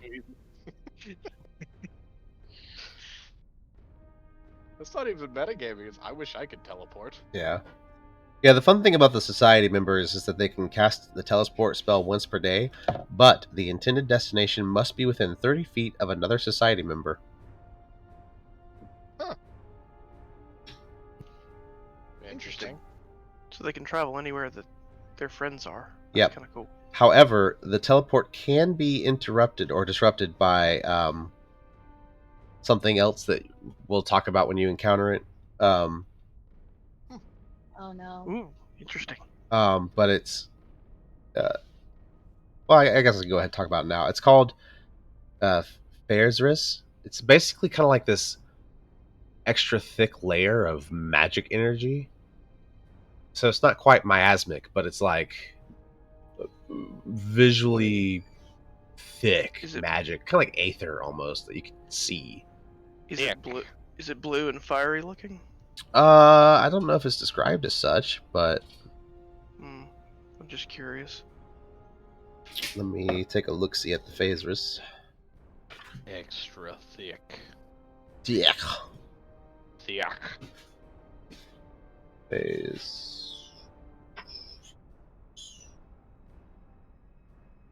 There's fungi.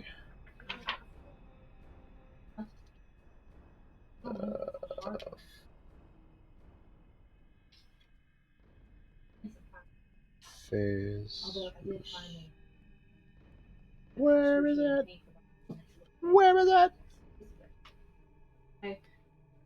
I touched nothing. All right, I know.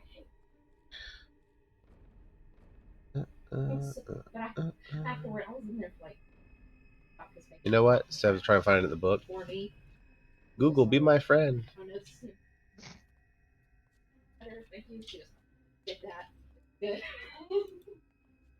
Phaserus is a magical radiation found in the Underdark. It's a remnant of the forces that shape the Underdark itself. And it can interfere with casting of teleportation and divination spells. Okay, wasn't what I was thinking it was. Yeah. So it's literally just leftover magic that just exists in certain parts of the Underdark. Which can do weird things. Anyway. I like the mental image of magic radiation. I mean, that's kind of what it is.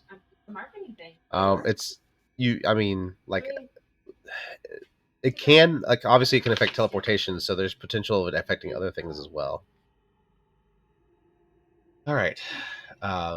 Moving on. Day 4. Whoop, he's gone. So you guys are still traveling. I'm going to move you as a group further up. And we'll pretend like this one platform to this platform is a series of tunnels. Because reasons. Fair enough. But thankfully you don't come across anything major throughout this day. So you are traveling and you make it through. Topsy and Turvy seem a little more distant than usual. But you can't really tell why. But they're also not slowing you down or anything, so.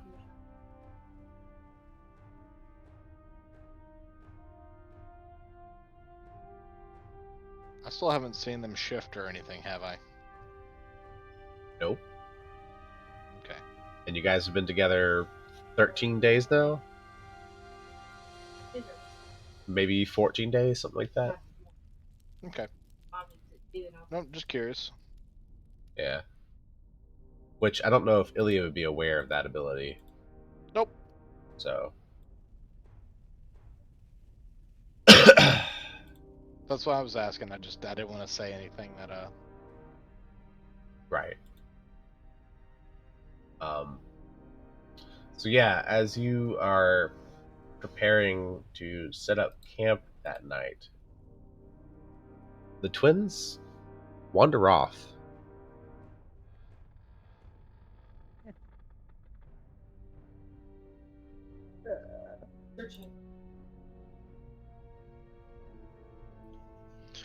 Theodric actually like, hey, where are you both headed? This is no place to be wandering off. Perhaps they're just like getting tired of fungus and berries. I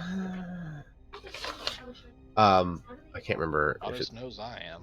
I can't remember which one's the more talkative of the bunch because the other one grunts. I think it's Okay, so Topsy should be the one that talks more. Her Right. brother's the one that yeah. is I more just grumbly. get them confused so often.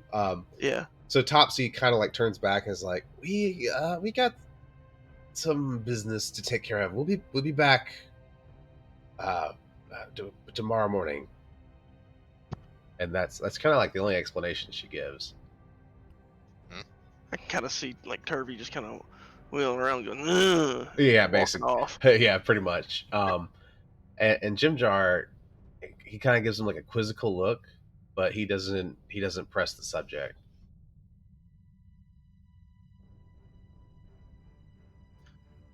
Well, at least they seem competent enough.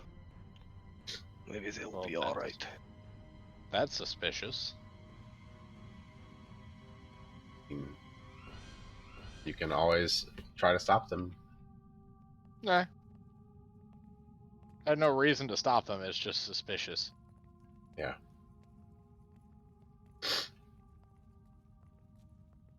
Are you guys gonna do anything else that night? Nope. This is all about that camping life. Yeah. You actually do see Theodore kind of pull out basically blacksmithing tools to do some minor upkeep on his armor and arms. Nice. Are you able to do any kind of crafting with that too, or is it just repair shit? I mean, if I can get get to a forge or whatever, yeah, sure. But he still has all of his masonry and blacksmithing tools. Okay.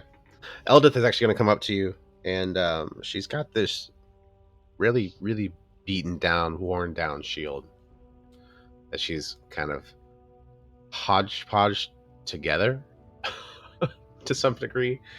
But she's kind of got her etching, like her own like family crest has kind of been etched into it, and she brings it up to Theodric, and she's like, "Hey, can you? Is there any way you can help me get this into a better condition?" Kind of looks around, like not with a more manageable and useful tools. What I have is basically for upkeep. Without a forge or at least an anvil, there's not much I can do. She looks a little downcast, but she's like, I understand. Maybe in Gracklestack we can find a way to get some tools. He actually does, like, he takes the shield and tries to do as much as he can with it, though. Okay. Kind of basically doing just minor repairs, whatever needs on it. Right. Well, that'll work. All right.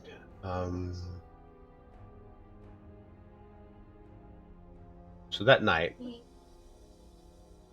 as you guys are laying down to sleep and you're on watches, are you guys gonna do watches?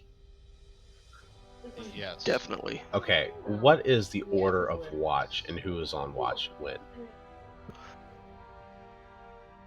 So does it get darker in the Underdark?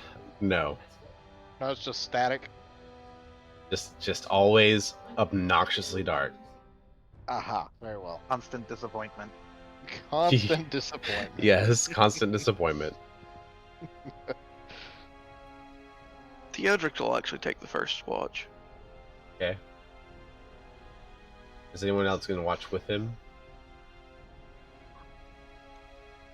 The only thing he Uh, requires Arctis will watch with him for the first watch. Arctis. Okay. Theodric is now going to have advantage on initiative rolls. sweet. Yes. I'll take the middle watch. Okay. So it'll be Theodric and Arctis, and then Iliad. Anybody else? Well, how long do you actually need to? Well, how long would a normal person need to sleep? About 6 8 or 8? hours, I think. 8 hours. Okay. So if we do 3-hour shifts, we just need at least one other person. Yeah, I'll put Eldith with Iliad, and then we'll need. My assumption is you can do 3 watches, or 4 watches of 2 hours each, because there's enough of you.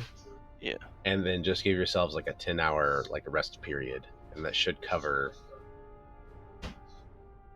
everybody's ability to sleep if they need it. Yeah, I was going with 3. Yeah, I'm 3. Still using the 10. Right, 3-hour shifts is fine too. All right. So Eldith and Iliad will do second shift. Who's going to do third?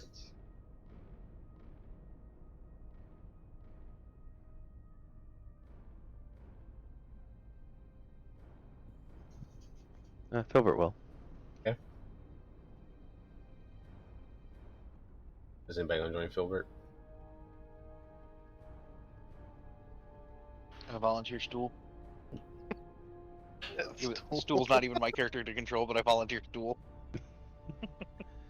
No What? offense to Stool, but it might be better to have 2 people with eyes. What? I mean, I can if you really want me to. I mean, Stool does have like 120 feet dark vision. Wait, what? Yeah, it's. That's so obnoxious. I mean, he is an Underdark denizen. Good God. And yeah, So he could. I mean, if you really want him to take watch with Filbert, that's fine. yeah. I mean that works. Yeah.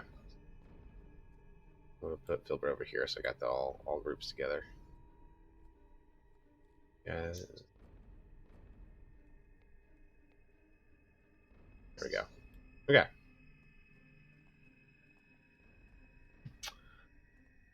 I need to make a roll or two. Let's see here.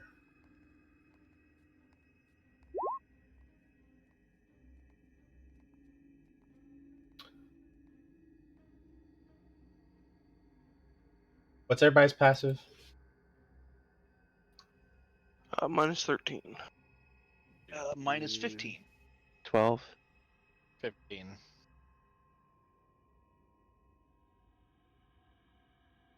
Okay, Are you 15 looking was for the. Stools or mine as well?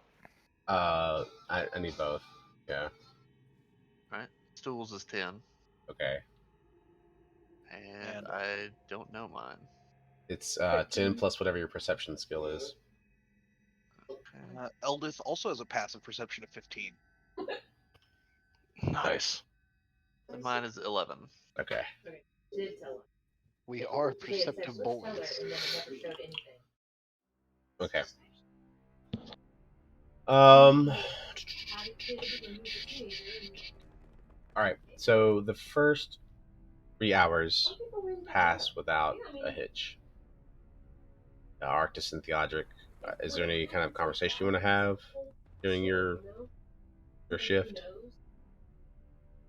Arctis is just gonna chill the fuck out the whole time. Okay. So, Theodric, you see this centaur Oh, man go who's just like high AF.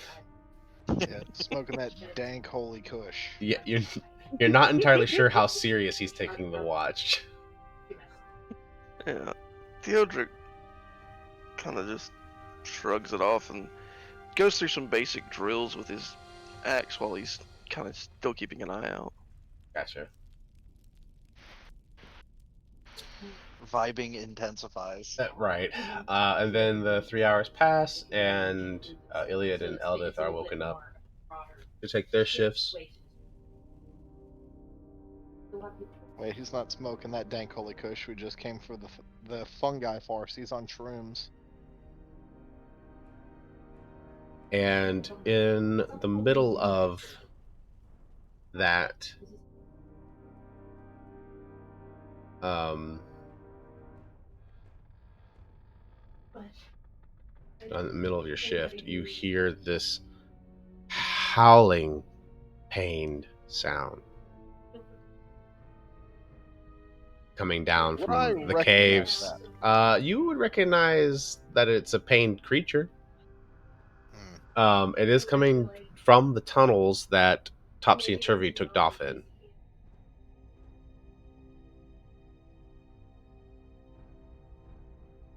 Maybe they did go hunting.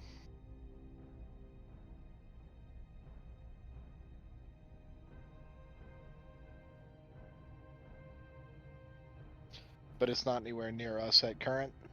I mean, it's not within sight. But it's, I mean, obviously it's close enough for you to hear it.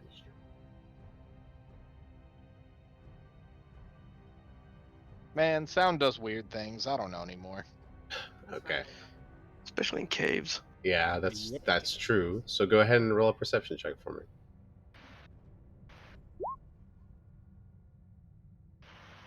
Okay. I mean, that's enough to know that, like, even though the sound's probably bouncing off the walls a little bit, you can tell it is, in fact, coming from the direction Topsy and Turvy went, and it doesn't seem to actually be all that far. Like, you could probably be there in a couple of minutes. I'll go check it out just to be sure. Okay. Bless you, baby. As you're getting ready to walk over there, Eldith is like, do you want me to wake up the others? No. Trust me. I'll yell if we need to wake up the others. Oh, okay, and I just, it seems dangerous to go by yourself. Well, it's dangerous to go alone here. Take this. But it's also dangerous to just leave your party members sleeping with no protection. Yeah, no. I'll just go alone and I'll try and be quiet and careful. Again, I can see 300 feet away. I do believe I could probably see what's happening and get back if I needed to, so it'll be alright. Second question, do you have a source of light on you? Don't need one. But no. Okay. Just as a reminder, you will have disadvantage on perception checks. Okay. You're not blind, but it is still... Yeah. It's still dark.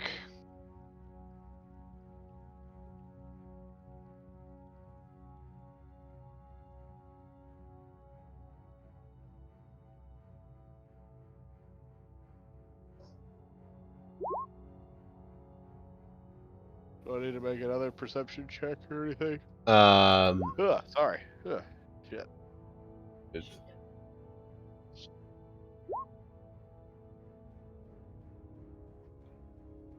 Weird.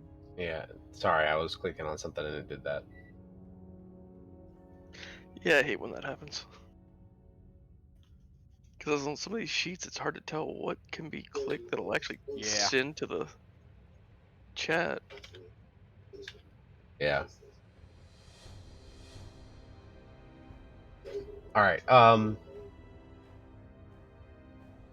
So you move forward, right? I'm assuming you move your... I'd move towards the sound. Okay, move your character for me. Which way did it come from? This way. Yeah. Okay. So as you get further down, I will say when you reach about here, you'll see these two very large looking rat creatures. Well, large for a rat, to say the least. something a little bit like this. Oh yeah, Oh, that wow. is okay. That's a lot different than I was imagining. Yeah. And they these creatures that are like howling in pain, and they see you, and both dart off in different directions. Were they pretty obviously wearing the clothes of Topsy and Turvy, or are they? Roll that perception. Yeah. There's my sheet in there. But I say, where'd you go? And roll at disadvantage, please. Yep.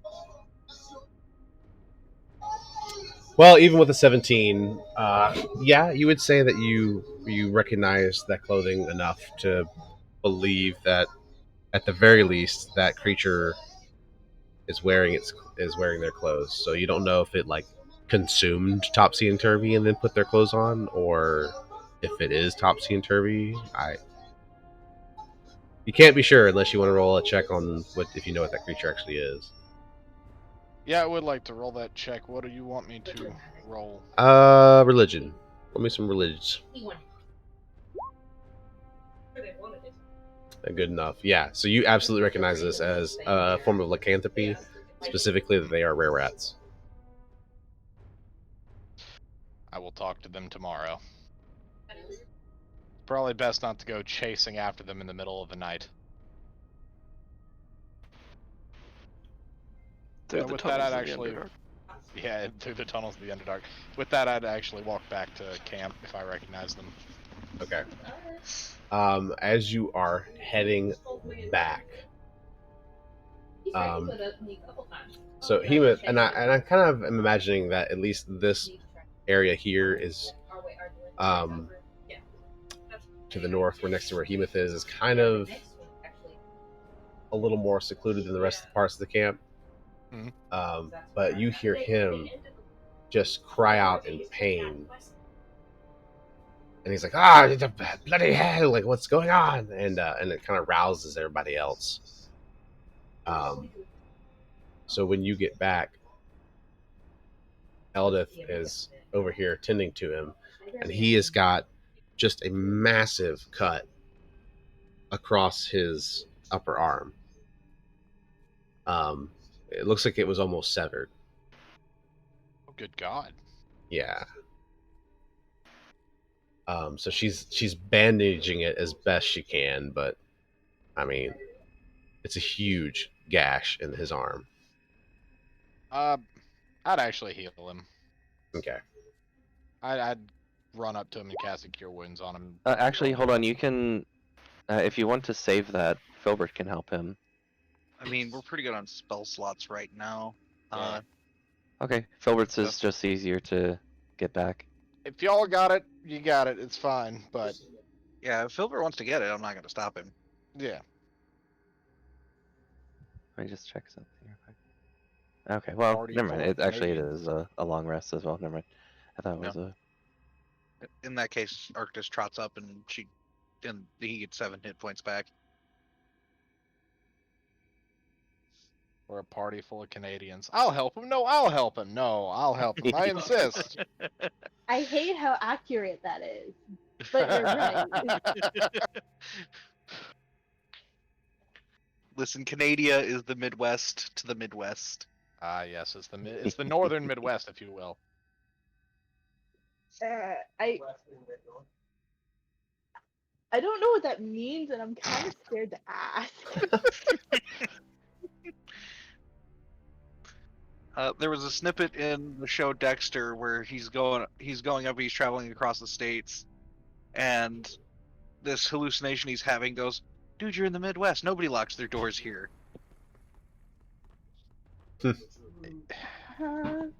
Okay. You're not wrong, because it's about the same in the South. A lot of places, not where I live, but you know. I was about to say, where the fuck in Tuscaloosa are you talking about? Not Tuscaloosa, but my parents? Hell no, they don't like lock shit. Yeah, Tuscaloosa's an outlier in this. Tuscaloosa, Birmingham, Huntsville, and Montgomery. I would and lock Mobile. my doors. And Mobile, yeah, for sure. To be I'd lock my doors. completely Everywhere else, no. fair, to be completely fair, my parents didn't lock their doors either. Yeah. We were Different robbed times. once, though. When we lived in Valpo, I was the only person that locked their vehicle door. Wow. And one morning, I get woken up to, hey, the cops are outside. You need to come and make sure nothing got stolen out of your truck. I'm like, my truck's locked. I'm like, So yeah, but you should go check. I walk up, all 4 doors are still shut and locked. I'm like, nope, nothing got stolen. How do you know? Because the doors are still, in fact, locked.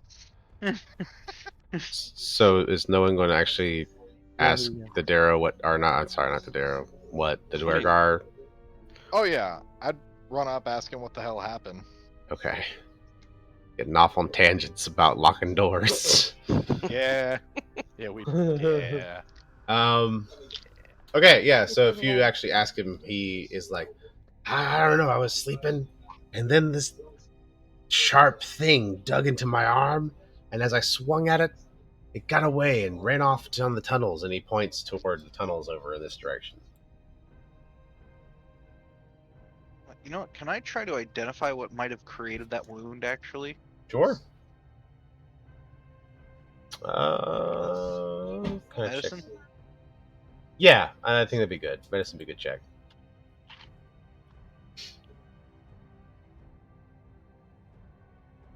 Oh, roll 20? Hmm. Are we going to roll it today? Nope. Give it a second, because sometimes it'll just hang. Hey, it stutters. There it is. Oh, Probably not with a 7. well, with the whopping 7, you're like, well, that's definitely a wound. No, let's see. With a 7, it's reasonable to assume that. Filbert got a 17. Oh, perfect. So it's reasonable to assume Arctis, and Filbert ends up confirming this for you, that whatever created this was not like a natural thing. It wasn't like claws or a bite per se, for instance. So it was a weapon. It was a weapon of some kind. Filbert, you having like really looked over the wound a little bit, especially if you were helping tend to it, you recognize this as not even necessarily a sword wound, but something that had more of a hooked nature to it.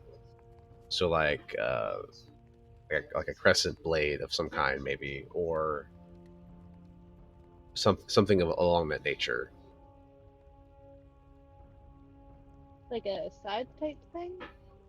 No, not necessarily scythe, but I mean, like, that's because that's not sharp enough of a curve. When I'm talking about like a crescent blade, I'm talking like a Like a capesh, sickle? for instance, or a let's see if I can find a good image. Kopesh. Scimitar. Kopesh, Yeah. Yeah, I was gonna say Sickle. Kopesh would work. You know, there are certain weapons like spears and stuff that have hooks on them. You know what I'm talking about? So Like a halberd. yeah, like halberds or hook Oh, so like spills. Sly Cooper's. So like Sly Cooper's weapon. I mean, I guess crook. I wouldn't actually know, but like whatever it was a sharp curved blade. It wasn't like falchion or scimitar in nature. Gotcha. All right. So from the way the arm is kind of hanging there, what it looks like is probably he tried to hook it. Whatever the creature or enemy was, tried to hook the Dwergar and like pull him away. But it ended up like cutting through instead of yoinking him out. How dare you hurt me, Cricket? Yeah. But the creature is, like he said, he saw it run off this direction and he hasn't seen it since. And he didn't really get a good look at it. No. Yeah.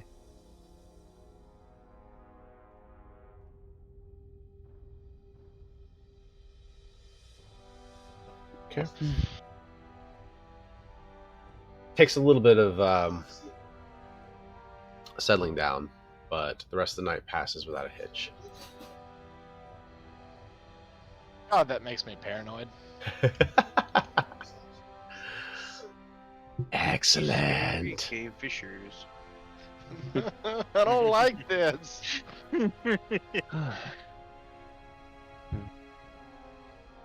All right. How much longer are we gonna go? 9:30? Yeah, 9:30 at the latest. If you need to go, you can, man. I understand.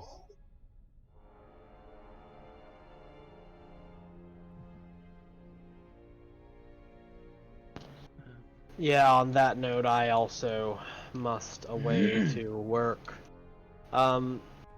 Bit of housekeeping. I won't be able to run this weekend, or this next weekend, because I have 12 straight days of work. Yay! Did Oh, someone dear call out God. again?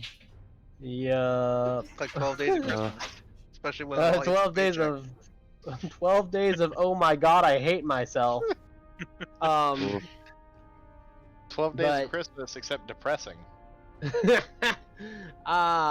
only Let's just you call it were the 12 days wrong. of suck. 12 days of, well, not the good suck. Anyway, No. You have to embrace the suck, Desi. You must You're embrace it or right. it will destroy you. you are right, my marine friend. It's really good. Anyway, guys, I will catch y'all later. All right, Have man. fun. Have a good night. Good night. Yes, catch you on the flip Take side, care. Amigo. Alright. Yeah, I'll see you guys later. All right, have a good night, That's man. on ya. That's Vidania. Y'all have a good night. You too. You too, man. You too. Ugh. All right. So, just for Philbert's benefit, if he ever sees the video, I do post that, and I'll remind him in Discord. Long day. So he will be with us here. There is okay, and you guys are here. The following morning, Topsy and Turvy are not immediately with you. They don't end up joining up with you until later in the day, and they look ragged. Their clothing is slightly torn, and they just look tired. Like they're just so done.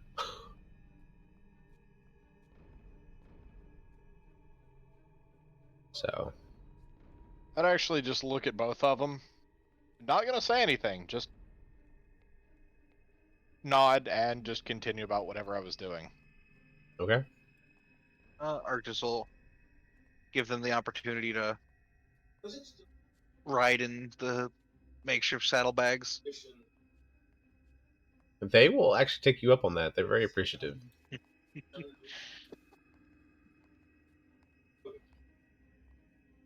Okay. So Let's see what my today encumbrance. you should be good.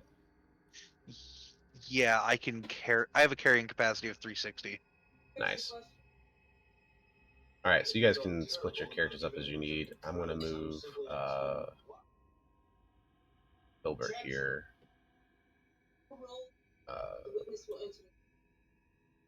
Into the dark.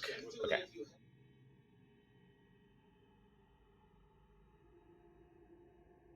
Go. So, you are traveling, and you came in from this tunnel here. Mm-hmm. And based off of the directions that Sloopadoop gave you before he disappeared, you know that what you're looking for is probably up this direction to get to Greckelstone. He's like, once you get to the cave where there are 4 exits, you want to take the second one on your right. And of course, the caves could have changed. This may not even be the cave he's talking about, but you feel relatively confident that this is the direction that you need to go. But you're free to explore or do whatever you want. I'm just giving you the heads up. Can I go and just to the entrance of every cave and look down and see what's further down? Yeah. So you got 300 feet, so you can see this much of that area. That one is where it goes off the map.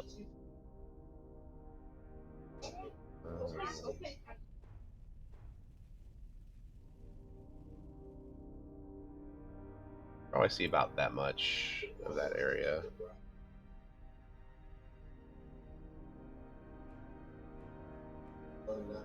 And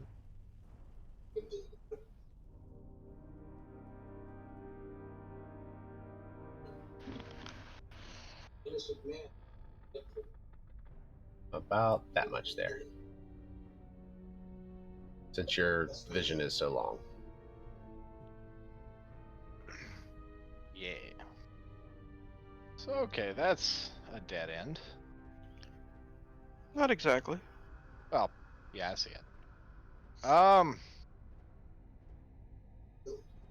And you have reason to believe this side goes on further. It's just you can't see beyond the curve. Yeah, I figured. This right here, could I actually scoot up and see that? You can, but you're gonna have to actually do it. No. Like, there? Yeah. See, so from there you can see probably about to there. Hmm.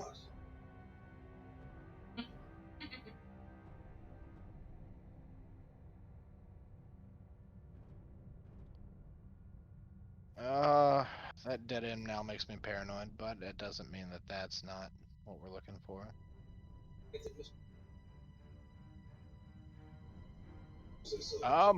I'd walk back. What do you guys think? Because I'd obviously describe. Theatrical basically speak up and like, while I was with him, he never led me astray. So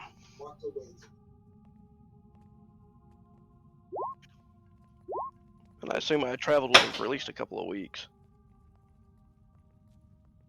I mean, you were traveling with him probably for at least a day or so. I mean, I don't know, a couple of Yeah, weeks. okay, a couple of days. Still, Enough couple of to days in have the developed, yeah, enough to have developed a rapport of some kind. So 4 exits, second to your right. So maybe he's talking about this, but Yeah, we can at least look. yeah. I'll move up there and look.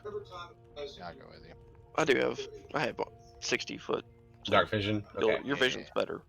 Yep. So you can see that this pathway continues on this way. Oh, these damn tunnels. Oh boy. I don't know if this is the tunnel he was talking about with 4 exits, considering.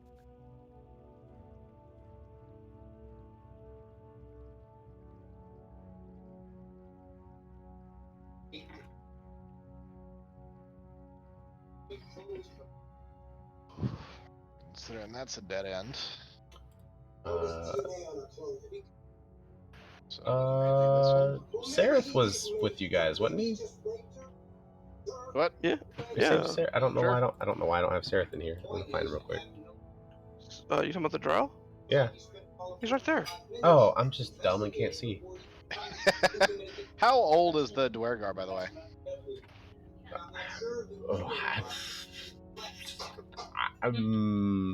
Well, 40 is adult age for dwarves, right? So 80. I don't know. Like, he's a younger dwarf. Okay. Oh, okay. He's not. I mean, like, he's adulthood, but he's not Oh, childlike. I didn't want to call him an old man without him looking like an old man. Well, I mean, what are you? You're human? No, I'm ASMR. Oh, how old are you then? Basically human. Basically human. Yeah, but like, so how old is your Asmar though? I think I was like 30. Okay, yeah. So any dwarf is an old man to you then. 35. Yeah, I'm like 86, man. Yeah, any dwarf would be an old man to you. Also, with the way the Dwergar are, they do have a tendency to look a little more old because of the like white hair nature. Yeah, I was just looking at his token. I'm like, is that an old man or? Nah, he's young and spry. Get out of my caves! Eldith is gonna kind of get up there with Theodric. Ever since Theodric has joined the party, she's kind of been like, not joining at the hip, but she's stayed close.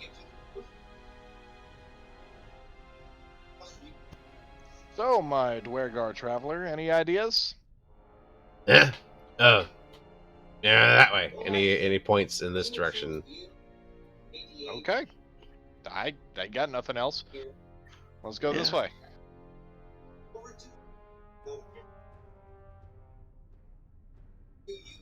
I'm gonna need people who are over here to let me know what they're doing. I'm just gonna carry Topsy and Turvy up to match with the party. Yeah, I'm just moving them for you. Okay. Stop right there. A lot of movement going on right now. Okay. That's good. We're gonna Everybody's going apeshit. Woo! this. Woohoo!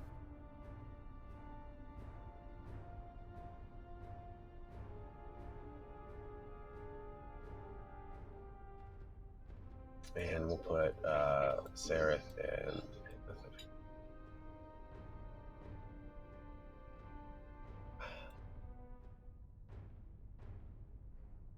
I'm gonna put you here, Ophelia, for a very specific reason.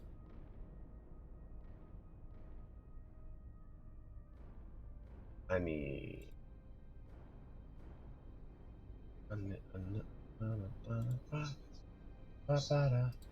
these two things appear from the cracks and the fissures of the wall. Boop. Bum, bum, bum. Yeah. What the hell is that? Oh, I know what it is, but I can't say. And, Or at least I know what the picture is. yeah, they gotta make some rolls here. It's like a house plant. What the hell? Like Fiddlesticks from League of Legends. Surprise! It's here. It's here for you. Here on your couch. And your whole family. Does a 19 hit Eldith? Yes. Okay. So she's going to take 12 slashing damage Oof. as this tentacle from this creature whips out and just like smacks her. Hentai monsters. And then it's going to follow up with its beak. Does a 21 hit. Yep. Okay. Another 3 piercing damage. So like it takes its tentacles and like smacks her and then bites at her with its beak. She is, in fact, somehow still alive. Yeah, well, no, I mean, yeah. I love dwarves. Doubt. And then this other one is actually going to try to hit Sereth. Let me pull up Sereth's stuff. So, do I still have advantage on initiative? Yes, you do. Sereth has... did we give Sereth any armor? I don't think we did. I'm not sure that we did, unless you guys have said so explicitly. I don't remember. I mean, but if we had spare studded leather from the spare The chain armor shirt or whatever? chain shirt, I'm sure he would have worn it if he could. Yeah. If you I guys... mean, if we weren't using it, there'd be no reason why he wouldn't. Right. Well, that was a miss anyway, so it doesn't matter. All right. Roll for initiative. Okay, since it won't let me do advantage on that, I'm gonna roll. How do you want me to deal with that? Roll... The one time I actually make a good roll for initiative. I was going to say just roll 2d20, and then I'll manually put in whatever your advantaged roll was. I think that'd be the easiest thing to do. And I need to pull up Go ahead and add you to the turn.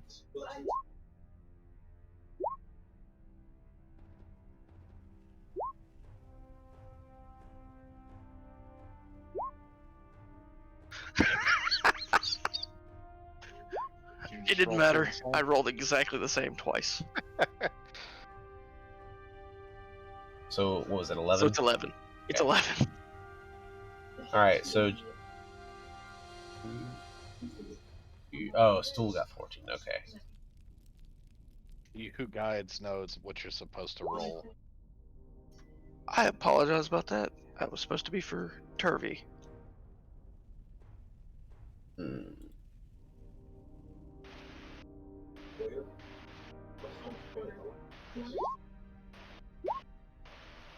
All right. So what was Topsy and Turvy are not in here yet. Yeah. So Turvy had a 22 and Topsy had a 9. Okay. Topsy I forgot to click the stupid 9. icons. That's cool. And then Turvy had a what? Turvy had a 22. Okay. Is that everybody? I think that's everybody.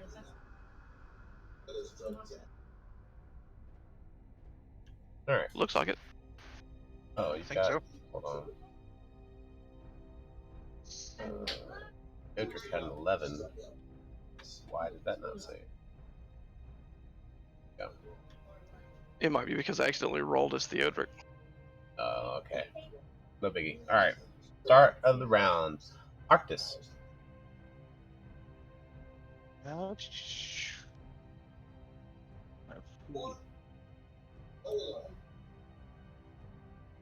How high is the ceiling?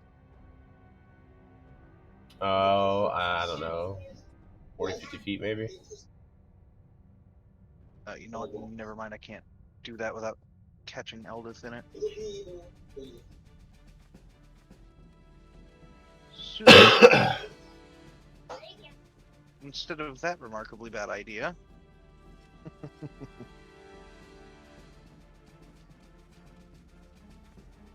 I'm just going to make 3 Scorching Ray attacks. Actually, he's going to scooch over here so he's got a clean line of sight on it towards this one. Okay.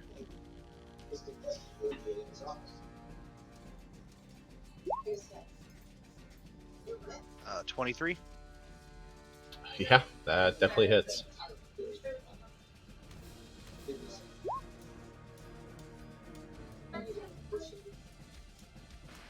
First ray hits for 10. Second of the 3 hit, maybe hits. Let's see, 22. Yep.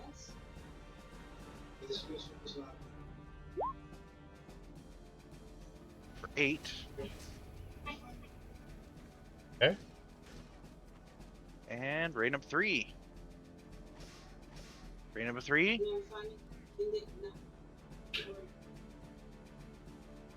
Roll 20. I have noticed that if you have a lot of tabs open on it tends to be a little laggy. 10 does Gonna not guess hit. the 10 misses. Yeah, That's 10 what I misses. Still, Same. 18 fire damage. And this creature just kind of like.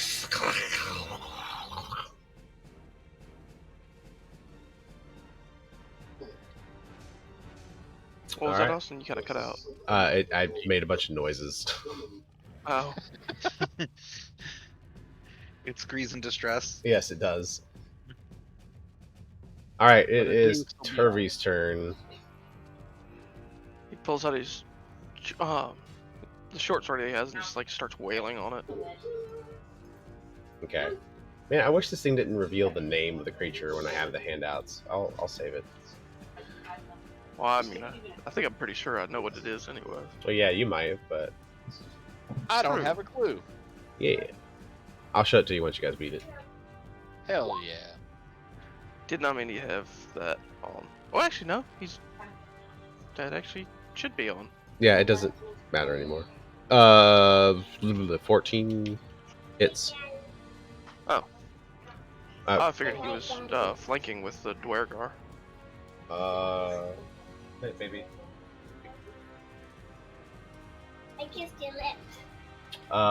Is he flanking with? No, he wouldn't be because these guys are against the rock here. Oh, they're against the rock. Yeah. Oh, you're talking about this one here. No, I'm sorry. I was looking Yeah. at the one below. Yes, he is flanking. 17 hits. I mean, both hit regardless, but Yeah, no, it's no big deal.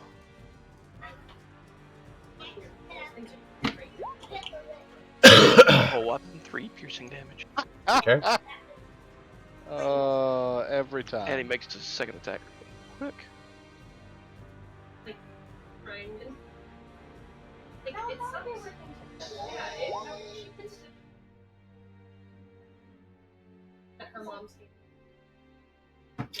Yeah, I would say that hits. With 6 more piercing damage. So that's not too bad. And that's the end of Turby's turn. All right.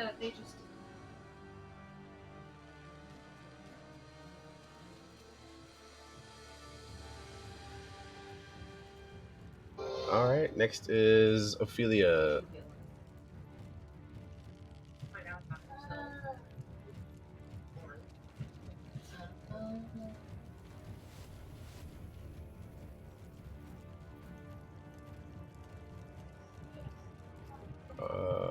Okay. Is she still AFK?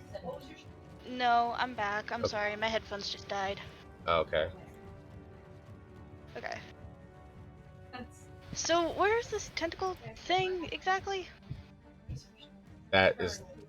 Oh, that was for the way rats that you pictured.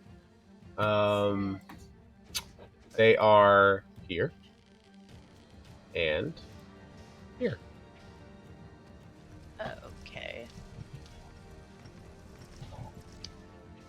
I would like to use Thorn Whip on this one. Okay. Apparently there is no. That's to hit? no. It is a roll to hit. It's weird. Hey, hang on.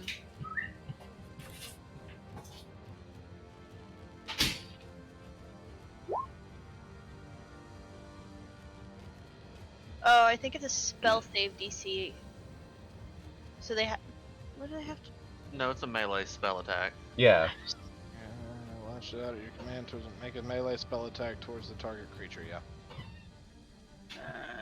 I don't know why it's not rolling that then. It's a setting that you have to change on there. Mm-hmm. You probably have it set to no spell attack. Just have to change that to melee. Yeah, there we go. Fixed it. Sorry about that. 18 to hit. 18 hits. Okay. And then I'll just stick with the damage I had before, which was 5. 5. Okay. That was some magical thorn whip. So, what else?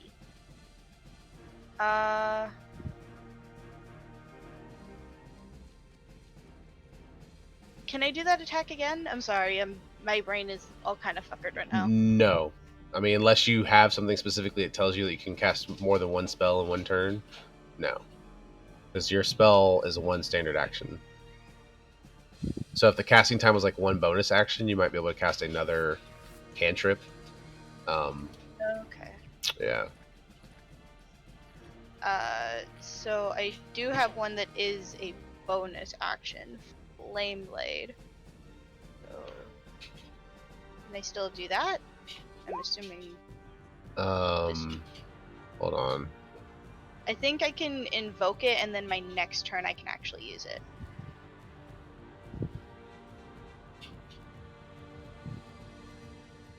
You can use your action to make a melee spell attack with a fire blade. On a hit, the target takes 3d6 fire damage. Shed's bright light into. Okay, is this kind of like Green Flame Blade? Similar, but it doesn't jump between enemies, I believe. Okay, because I'm pretty just- sure the way Green Flame Blade was worded was that you had to use your action to attack with that once you summon it. It's basically like it's a bonus action to evoke it, and then the action is to actually use it. Yeah. I transferred everything off of D&D Beyond, and D&D Beyond said it was a bonus action, so. I think it's a bonus action to cast. It's a concentration spell. Right. So I think like you can create a scimitar. You wouldn't be able to attack this turn. Yeah, well, that's what she was asking, if she could do that. Yeah, I think most assumption is that Flame Blade would be that you would cast it as a bonus action, and then you would make your attack with your action ability. Yeah. So I mean, since you already cast Thorn Whip, I'm going to say that you can evoke the blade, but you can't do anything else with it. Now you can move if you want, but No, I'll stay exactly where I am. Sorry for the confusion. it's okay.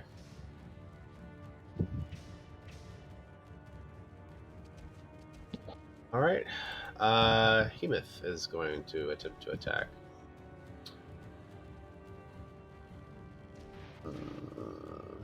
He doesn't really have these items, but they'll work. 16 hits. All right. That's what happens when I click on attack on the wrong screen. Yeah, it did that to me last time. Or something really similar. All right, that's all. He's gonna back up a little bit because he doesn't want to be attacked by that thing. Iliad. Alrighty. I'm actually going to move up and we will attack. Ooh, let's go with this one.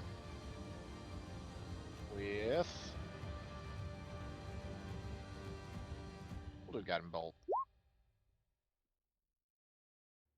14 hits. Yeah. Go back to the screen. Thank you.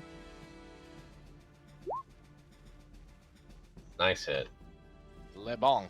And it dies. So you come up, you take that guiding bolt. I almost imagine it like a lance of light, basically. It's Yeah. how I tend to imagine it. So very Zeus-esque. You grab it and you just javelin the crap out of it, and that light goes past Ophelia's head and into the body of the creature, and it shrieks in pain. Aha! Shrieks in pain as light racks its body and it collapses to the floor. Yeehaw. Stool. This guy's still pretty high up in the air, right? They're not up in the air. They were on the ground floor, but they jumped out of a fissure from the wall, basically. Okay.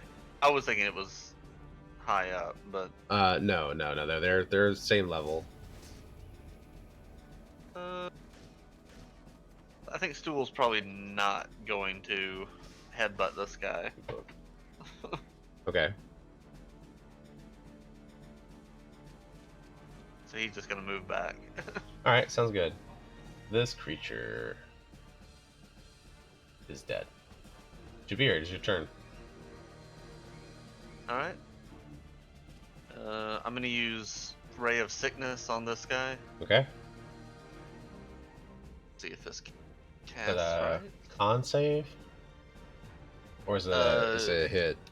It's a ranged attack spell. Oh, okay. So. Oh, alright then. Yes. Mm-hmm. That's a nat 20. And by that I mean Good not at fuck. all. No, of course not. Of course it would not do double damage or anything. Where's the damage? You gotta click Ray of Sickness in the chat bar. Yeah, we're underneath where it says 60 feet. If you click on the Ray of Sickness, it'll actually produce the... Huh. There you go. 14 points of So damage. it's- Jesus. And that's doubled, right? Yeah, that's the double. Because normally... No, it's 2d8. Oh, is it 2d8? Yeah, it Oh no, did okay, it is. 2d8. It is. It just rolled shit on both damage. Yeah, you rolled Yeah, it's fine. a 4 and a 3, and then a 6 and a 1. Yeah, so... Okay. Yeah, so that was absolutely... That's 14 damage is not bad for... Was that a level 1 spell? I guess it could have been worse, but... Or better. Theodric. All right. Well, this sucks. I can't. Oh, did he make the con save, by the way? Oh! Snap, there's a con save.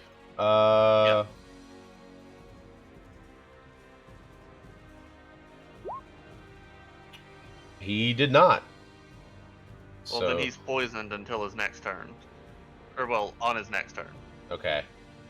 That may not be an issue. Yeah, but still. Haha, we have you. Bonk. As strange as it sounds, I'm going to take one of the javelins. No, I don't have any ranged attacks. So this sucks. I can't. That's as close as I can get. I guess I'll make a double move and move to here. That's the end of my turn. Okay.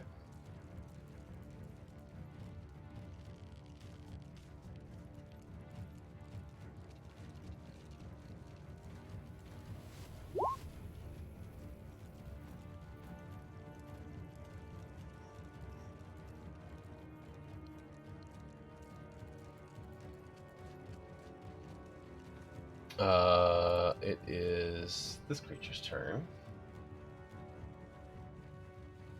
And it is going to... Oh, there's a fresh dwarf there. Wail at Theodric. Does a 13 hit? No. Okay.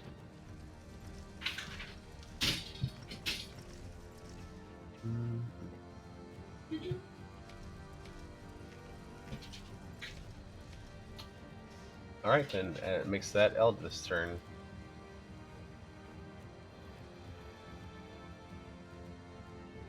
She is decidedly unhappy about getting McDiddled down to 1 hit point. And unfortunately, the one that she was going to bop is dead. So now she's just going to bop the other one. With a multi-attack with her short sword. 16. That hits.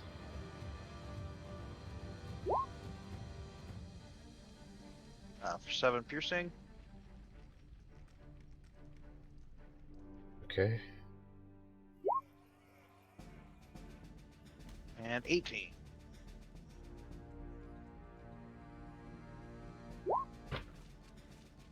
For 7 piercing.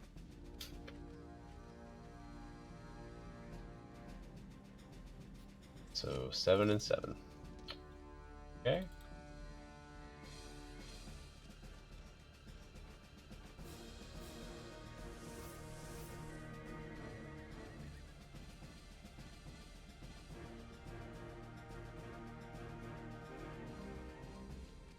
Alright, so that would be... And on the second hit, it goes down.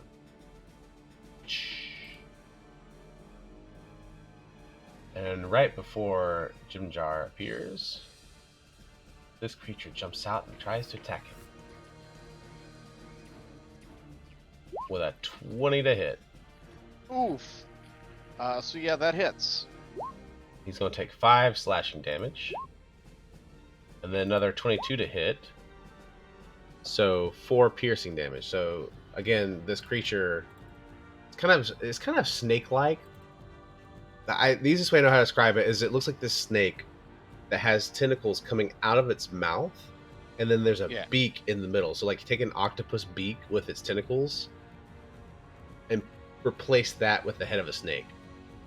So you said 9 total? Yes, 9 total. So the tentacles slap him and then wrap him around, and he pecks at it with its beak. Or bites at it with his beak, rather. Ow. Yeah, man.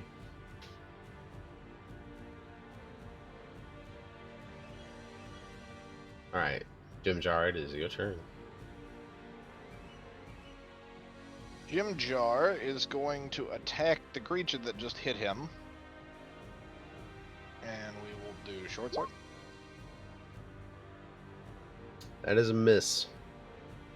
And short sword. That's a hit, though.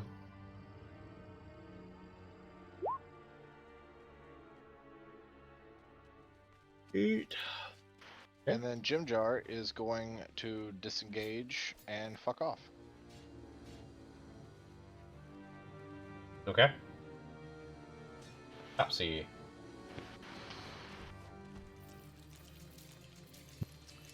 Well, she's gonna rush up and attack it with both her with 2 attacks with her short sword.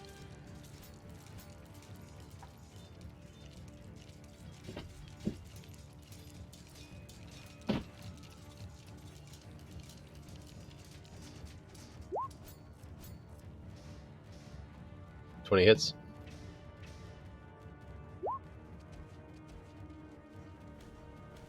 Okay.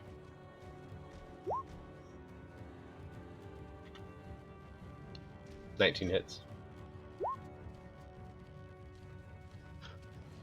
Man, these dice do not like me though. Yeah. Bring me my pile of d6s. It's the 3rd one that I've rolled in this combat alone. Jeez. Hey, 3's average. Not when Perfectly average. not when you have a +2. It's perfectly average. It is Arctus's turn. All right, Arctus. Move over here, and he is just going to fix her because she is looking not great.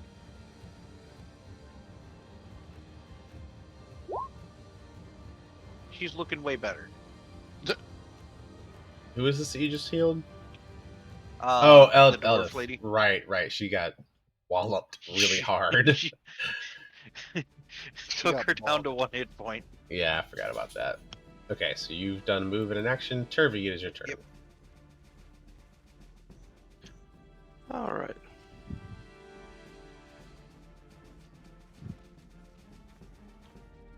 And runs behind to help his sister out and stabs at the creature with 2 quick short sword attacks.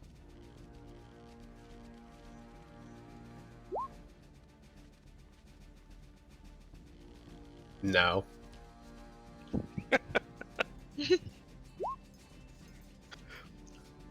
Fourth number 1. Yeah. Oh, Could be worse. man. Anyways, so another sword attack. Yeah.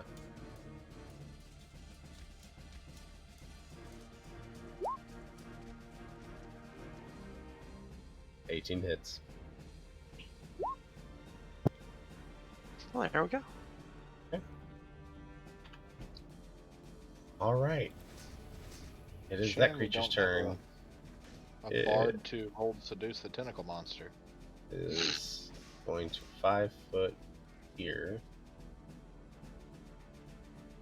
And it's going to attack Topsy, but because Topsy's immune to anything that's not magical, it's going to not matter what I roll.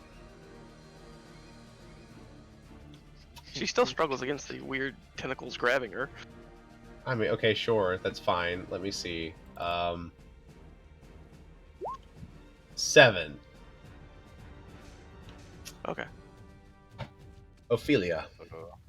So she doesn't. I'm gonna move up to right beside that ugly thingamatwig, and I'm gonna use the flame blade now that I can actually use it. I'm going to assume an 11 doesn't hit. That's correct. 11 does not hit. This thing is just like.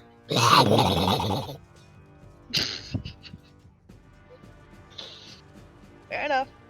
And that'll be the end of my turn. Okay. Emeth is like, I ain't going over there. Well, we didn't give him any weapons, so. Right. Iliad, it's your turn. It's the bonketing. You know what?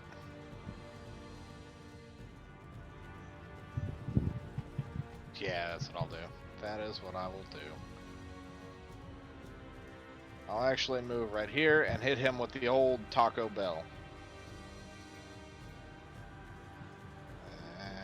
Yep.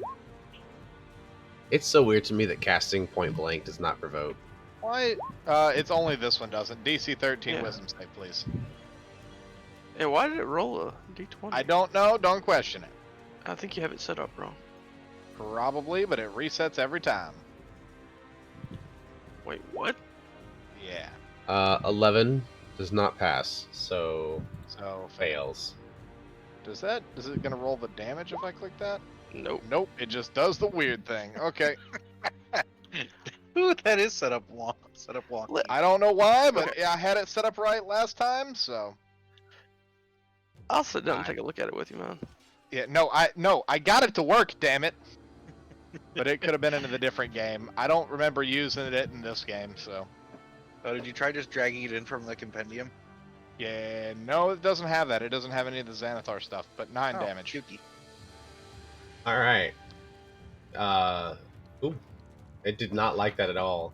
It kind of thrashes about. Stool is gonna hang out with Jabir. Jabir, what you doing? Yeah, Stool doesn't want to really get close to these things. They're scary. Let's see.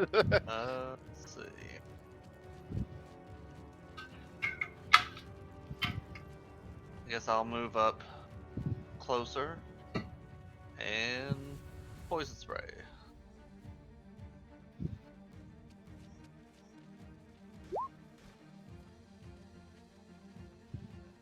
Uh, 13 misses. Oh wait, that's Well, it's a con DC. save. Yeah, excuse me. Excuse me for a moment. 7. Beer, you're an artificer, yeah? Yeah. What All kind right. of artificer are you? What do you mean? What subclass? I'm an alchemist. Okay. No, I was just curious. As we hit level 3. Nice. That last attack, he failed his wisdom saving throw. So, he is dead. Congratulations. Cool. What are these things? They are called. Grix. Yes. Sorry. And they look like a Dees. Hey, just Oh, want to God. snuggle. Isn't he just a cute Oh, little dear pupper? God. Good old Ah, nose I don't like that. It's a hentai monster crossed with the worms from Tremors. I mean, literally, it looks like someone took the octopus and shoved it onto the body of a snake. Yeah. Yep. I've got several of those actual miniatures. Snaketopus. Snakeopus. A Snectopus, yes, of course. Okay. All right. Congratulations. Da, da, da, da, da, ya, da, da. Level 4, right? No, probably not. I will calculate your experience tonight, but you are not anywhere close to level 4, I don't think. It was a joke! No, it's It's a not. You say it's a joke, but I know you're serious. I'm kidding. Don't lie to me, Ricky Bobby. I mean, I'm not gonna discourage you if you are making us gonna level 4, but I would also be worried about why. Yeah. Okay. The rest of the day's travels really aren't an issue aside from these gricks. They were a pain in the butt. But you are able to maneuver your way through the rest of the cave system without much an issue, and you are able to find a good place to camp for the night. Bring you guys back down here.